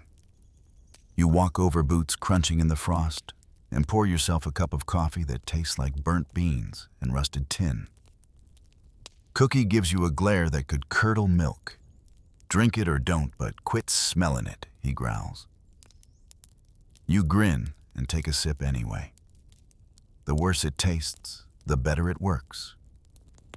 By the time the light spreads, the herd's restless again. You saddle your horse, patting its neck like you're trying to apologize for the work ahead. One more day, partner, you mumble. The horse flicks an ear unimpressed. The trail stretches out in front of you, wide, flat, endless. Dust already hangs in the air, and the smell of manure mixes with the morning breeze. The herd moves slow, the sound of their hooves blending with the low murmur of the wind. You ride flank today, keeping an eye on the stragglers. The sun climbs higher, the heat pressing down like a hand on your back. Hours pass and your thoughts wander. You think about home, though home isn't really a place anymore. Maybe a porch you once sat on, maybe a voice you barely remember. Most cowboys carry ghosts more faithfully than keepsakes. The only thing you really own is time, and even that belongs to the trail. Around midday, you stop near a dry gulch to rest the herd. The men scatter some nap, some smoke, some curse at their luck. You sit in the shade of a mesquite chewing on jerky that could break teeth.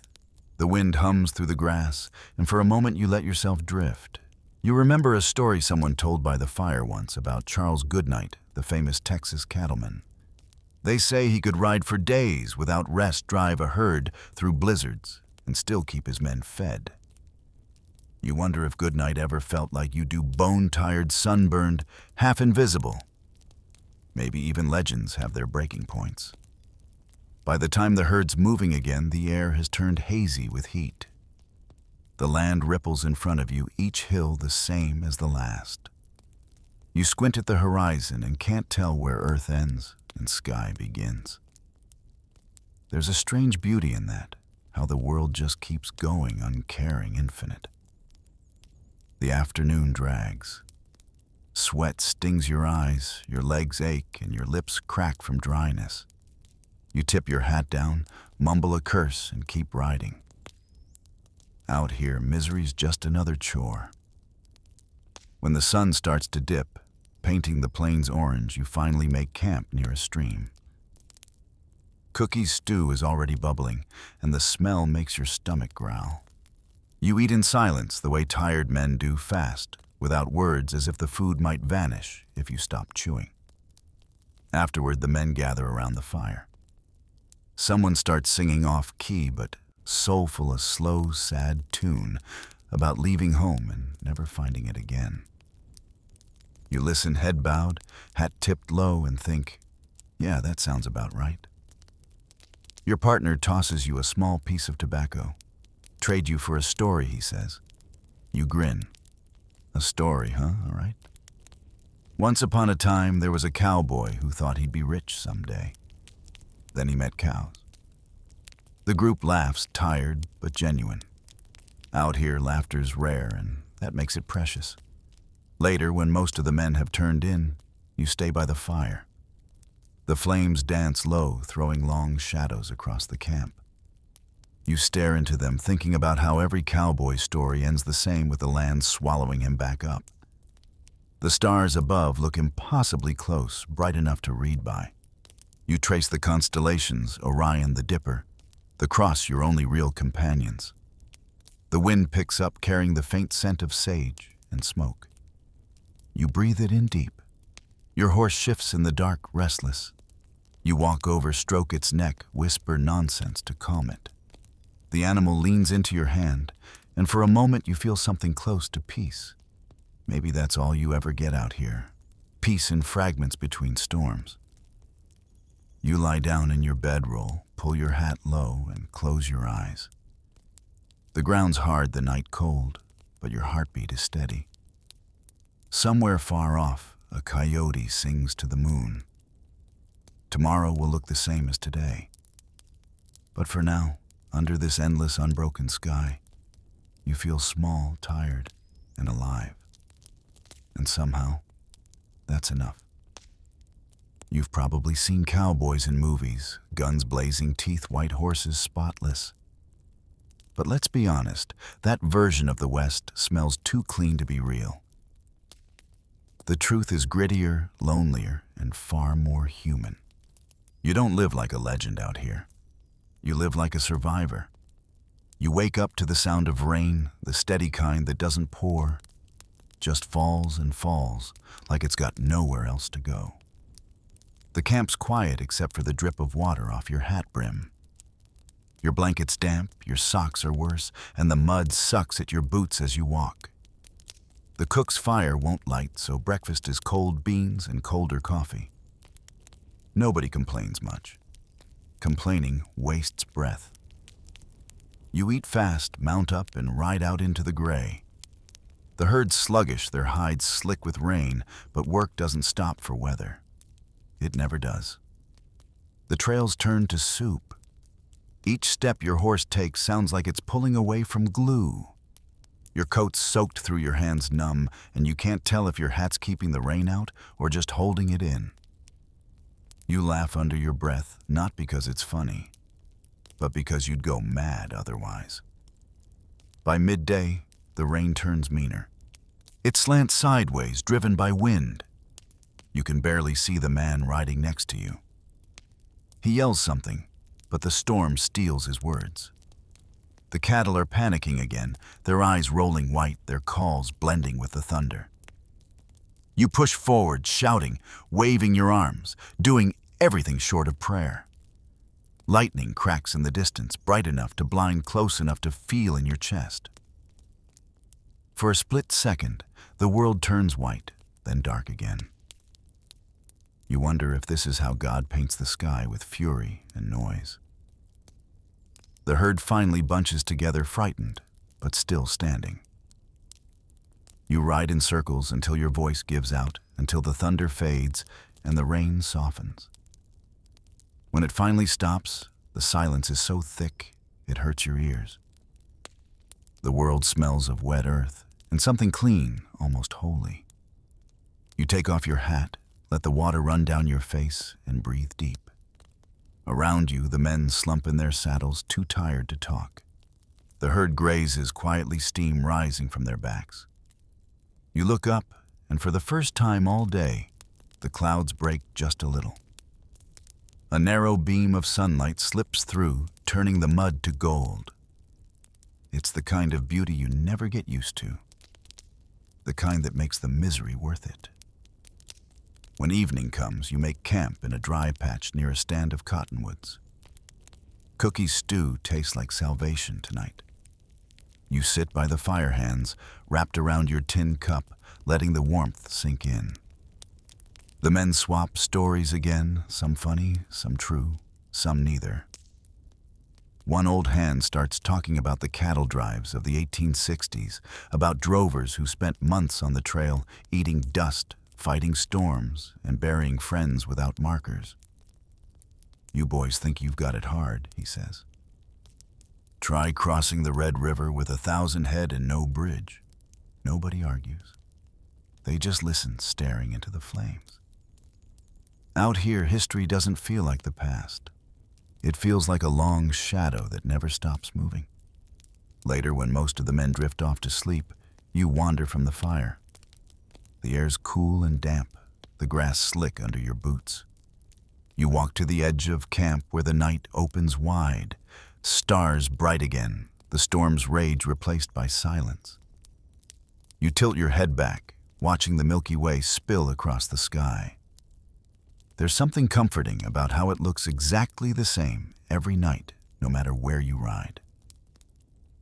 You think about how many others have stared up at the same stars. Cowboys, soldiers, travelers, dreamers, all looking for something they'll never find in daylight. Your horse shifts beside you, snorting softly. You reach out, run a hand along its mane, and whisper, "We made it through another one." It's not much, but it feels like victory. You settle down near the fire again, boots off, hat tipped low. The warmth lulls you fast. You can still hear the soft murmurs of the herd, the faint crackle of burning wood, the sigh of the wind moving through the grass. You think about how tomorrow will start the same. Another dawn, another trail, another storm, maybe. But tonight, for a few quiet hours, you let yourself forget the weight of it all. You close your eyes, the stars still bright behind your eyelids, and drift somewhere between dream and dust, half asleep, half alive, entirely free. They say the West made men hard, not cruel, not bitter, just weathered. Maybe that's true, because when you wake up this morning, the world feels like sandpaper and steel. Your bones ache from yesterday's ride, your lips are cracked, and your shirt smells like horse sweat and campfire smoke. But you grin anyway, because that's what cowboys do. They get up even when every muscle begs them not to. Out here, survival isn't about strength, it's about stubbornness. You're not the biggest man alive, or the smartest, or even the luckiest. You're just too damn stubborn to quit. The herd's already restless before dawn. You can hear the low rumble of hooves, the occasional nervous snort. A storm's coming, you can smell it in the air. That strange metallic tang that rolls in before the rain. You tighten your saddle, mutter something to your horse, and ride toward the edge of the herd. The wind picks up fast. The first drops hit your face like pebbles, and within minutes, it's a downpour. The world vanishes into gray sheets of rain. You shout to the others, but the thunder swallows your voice. The herd panics, hundreds of animals stampeding in blind terror. You dig in your heels, pushing your horse forward, heart pounding so hard, it feels like it might burst. You can barely see, but you know where you need to be, right in front, steering the chaos before it crushes itself. The ground shakes like an earthquake. Your horse slips, recovers, bolts forward again. For a moment, you're sure you're about to die, but somehow instinct takes over. You turn the lead steer, then another, forcing the herd into a wide circle. It takes an hour, maybe two. Time doesn't exist in weather like this. When the rain finally slows, you're soaked, covered in mud, and trembling. But the herd's alive. The men are alive. You've done it. You look at your partner, mud-caked, grinning just as crazy as you, and both of you start laughing. Not because it's funny, but because if you don't, you'll probably cry. That's the thing about the trail, it doesn't break you in one moment. It wears you down slowly, piece by piece, until the only thing left standing is the part of you too stubborn to fall.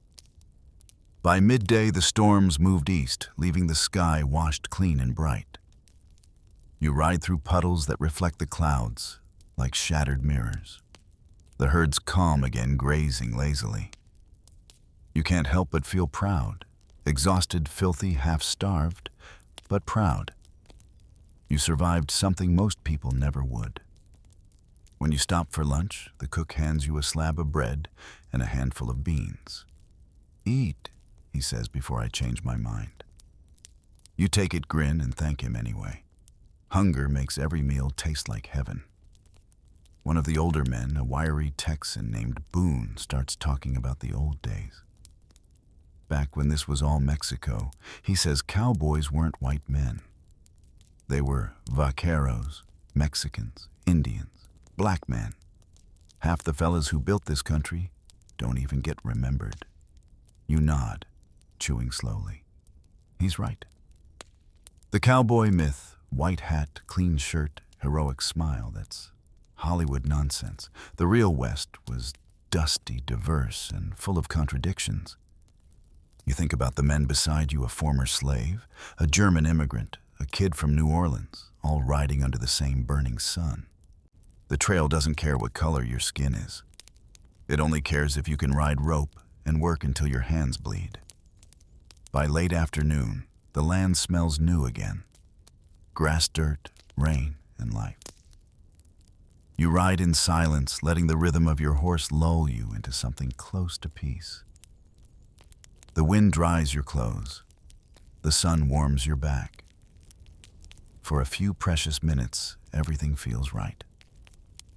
At camp that night, the men are quieter than usual.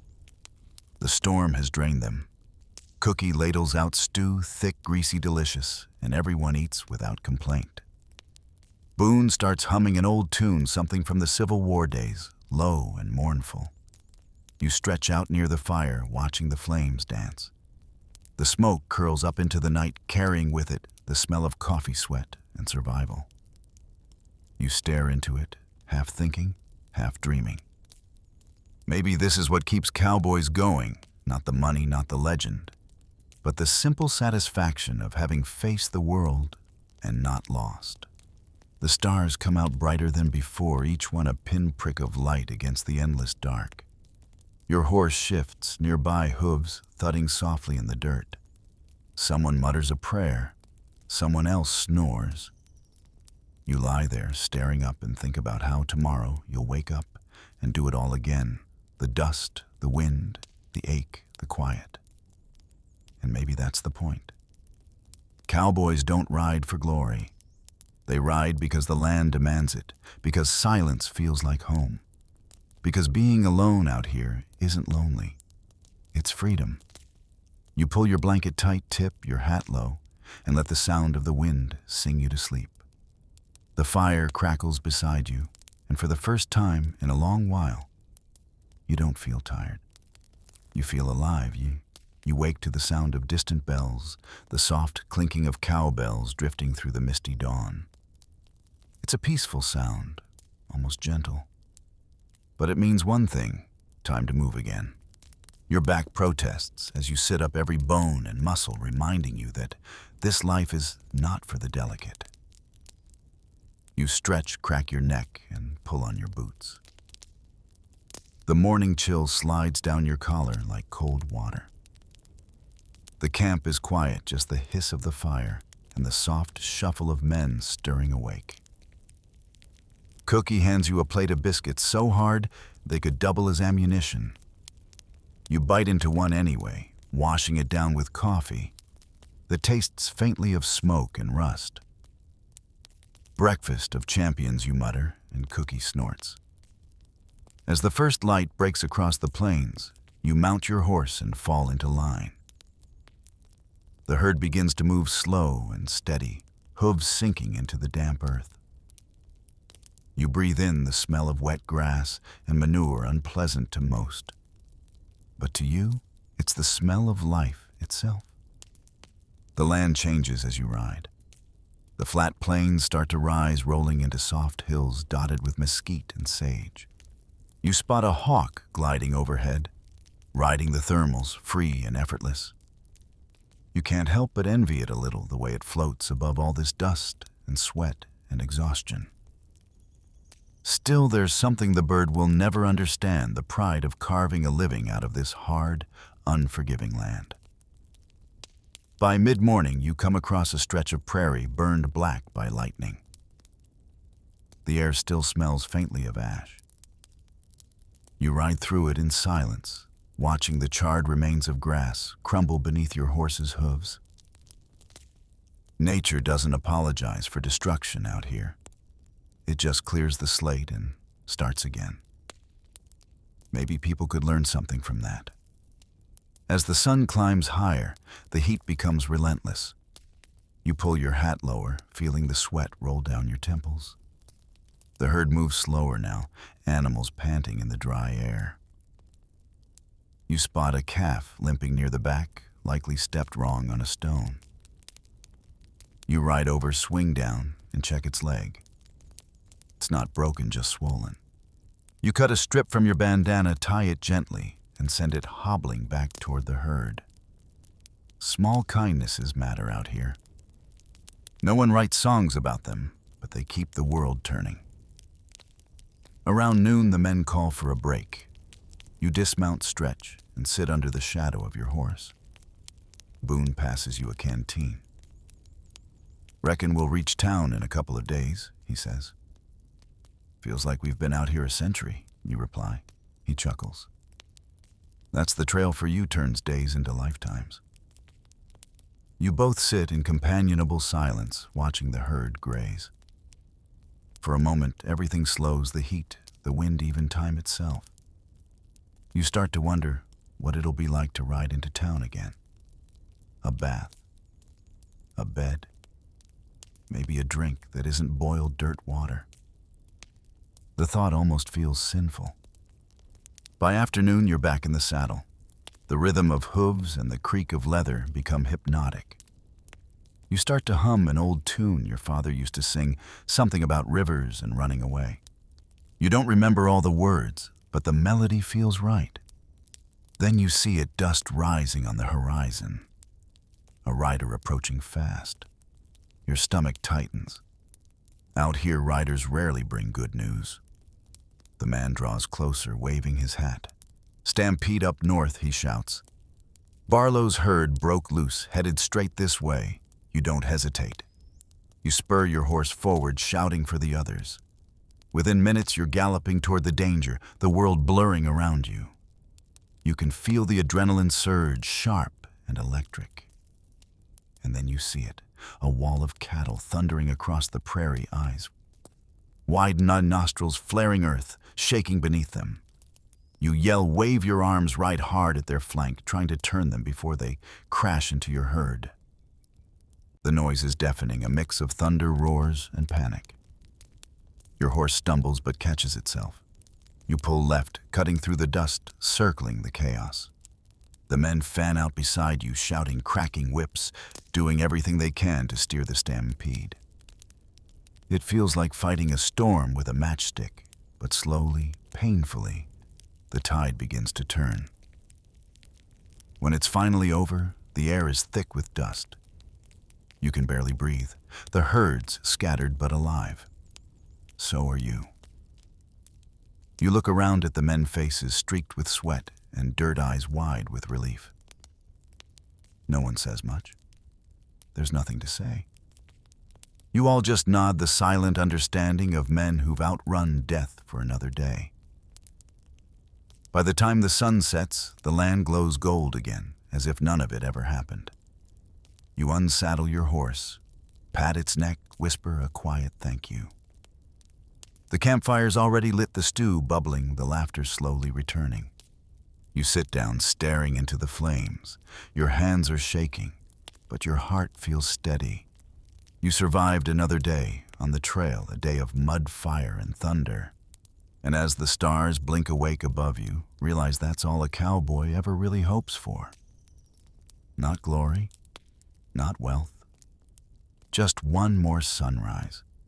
The sun rises over the prairie like molten copper, heavy and hot, and you're already awake before it crests the horizon. Your hat's pulled low, your shirt stiff with yesterday's dust, and your horse gives a slow snort as if she's sighing for both of you. The herd stretches across the open land, a slow-moving river of hide, horns, and muscle. You rub your eyes, stretch, and mutter something that's half a prayer, half a curse. There's no luxury out here, No second chances. You eat a biscuit so dry it feels like punishment, wash it down with black coffee, and climb into the saddle before the world's fully awake. The trail's quieter today. The storm's past, the stampede's over, and the herd moves with lazy confidence. For the first time in days, you actually have a moment to breathe. The air smells of sage and damp grass. The sky so blue it almost hurts to look at. The land feels infinite, like a living ocean that only cowboys know how to sail. Boone rides up beside you, chewing on a blade of grass. "You ever think about quitting?" he asks. You glance at him. "Every morning," you say. He laughs deep and rough. "And yet here you are." You grin back. "Guess the trail's got its claws in me." He nods slowly. "Ain't just you, partner. None of us can walk away. We leave the dust behind, but it stays in our lungs." You think about that for a while. He's right. The West gets inside you. Its silence, its cruelty, its beauty. You start out trying to survive it, but somewhere along the way, you start belonging to it instead. By midday, you stop by a creek for water.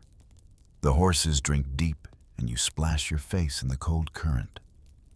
For a moment, it feels like baptism, washing away the dirt, the fear, the sleepless nights. But the relief never lasts. As soon as you dry off, the sun bakes you again, relentless as always. You spot a wagon in the distance, a trader's cart, its wheels creaking under the weight of supplies. You and Boone ride over. The trader's a woman in her 50s, hair tied back with a red scarf. "Cattle boys, huh?" she says, squinting. You look half-starved.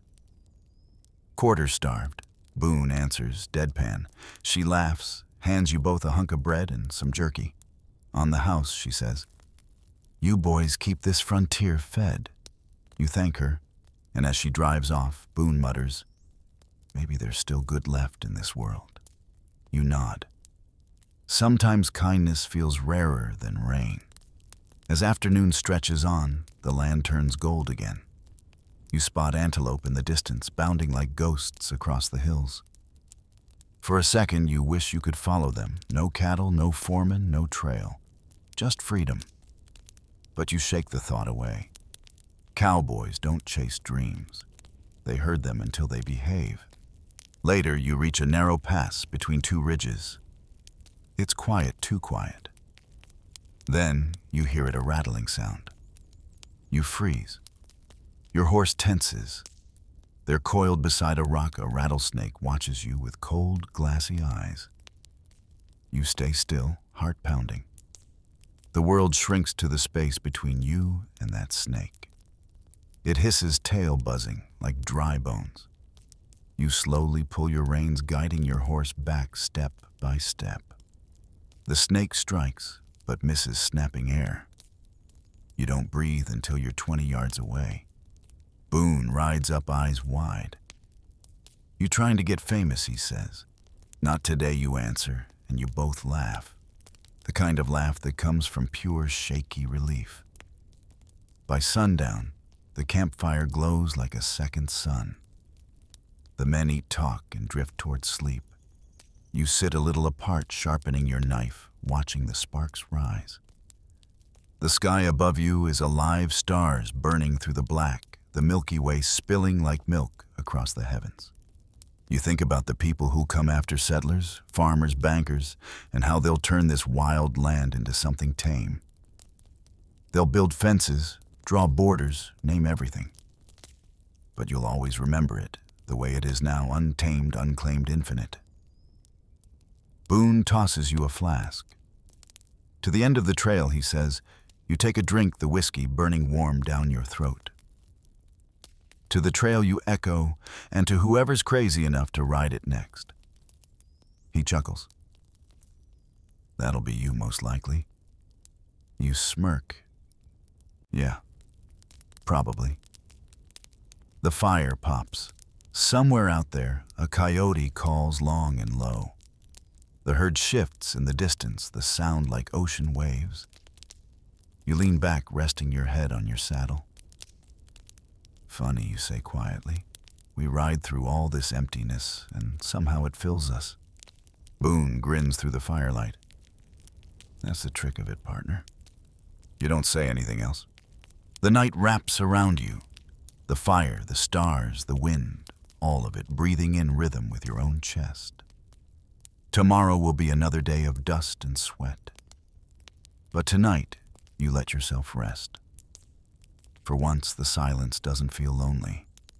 It feels like home. Every cowboy dreams of freedom, but freedom always costs something. You can feel the weight of that truth in your bones as you sit up the dawn wind, brushing cool against your face. The herd is quiet this morning, grazing in the distance, their shapes glowing gold under the rising sun. It's beautiful, but also bittersweet, because you know the drive is almost over. You pack your blanket, tighten your belt, and sip the last of the coffee, now lukewarm and bitter. Cookie grumbles about running low on beans, and Boone jokes that you should just eat the dust, it's got more flavor anyway. The men laugh, weary but alive. Today you'll ride into town. Civilization.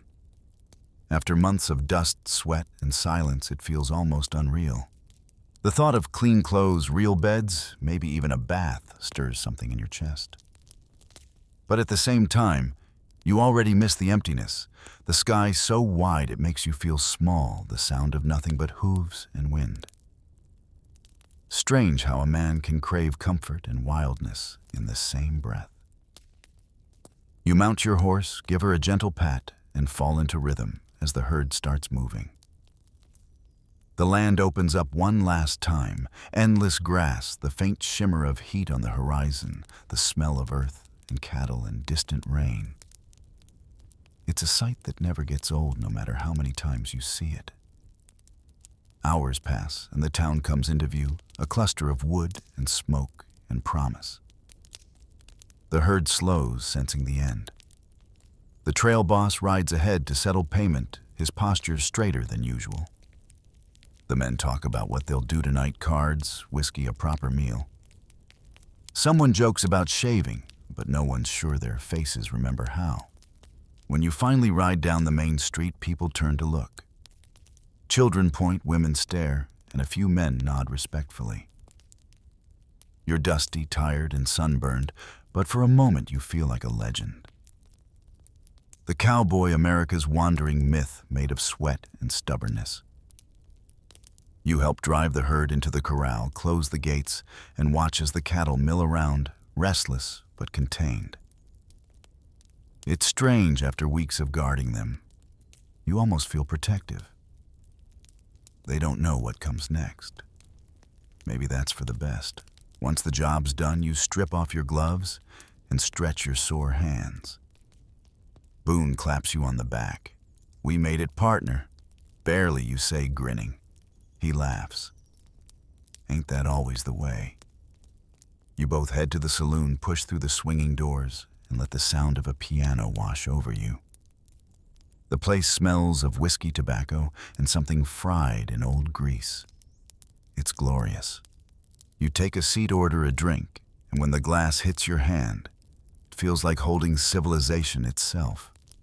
The first sip burns, but in the good way, the way that reminds you you're still alive. You lean back in your chair, hat tilted, watching the other cowboys laugh, argue, and tell stories so tall they touch the ceiling. Outside, the world might be changing, railroads, cities, telegraphs, but in here time moves slow like the trail. As the night deepens, you step outside. The streets are quiet now, lanterns flickering in the breeze. You walk toward the edge of town, where the land stretches out again, dark, endless waiting. You can hear the wind whisper through the grass, and for a moment, it almost sounds like the trail calling you back. You know you'll ride again. Men like you always do. The road is in your blood, the horizon stitched into your heart. You might rest for a week, maybe a month, but sooner or later, you'll hear that call. You'll pack your gear, saddle up, and follow the sound of hooves into another dawn. Because a cowboy's life isn't about where he ends up. It's about never standing still. You tip your hat to the night sky, to the stars that have watched you every mile of the way. Then you smile faintly because somehow, through all the dust and silence and danger, you've learned the secret freedom isn't out there waiting for you. It's right here in the saddle under this endless sky. You take one last deep breath, feeling the cool night air fill your lungs. Somewhere a coyote calls long and low, and the world feels right again. Tomorrow the sun will rise, and you'll ride. That's all that's ever mattered. The trail is quiet now, and the stars hang low over the sleeping prairie. You've ridden through storms, dust, and endless days beneath a burning sun. You've learned that freedom isn't loud. It's the soft rhythm of hooves, the warmth of a fire, the peace in doing hard things well. The West doesn't promise comfort, only truth. You tip your hat, close your eyes, and let the wind hum its lullaby through the grass. Tomorrow waits, but tonight you rest wrapped in silence under an ocean of stars.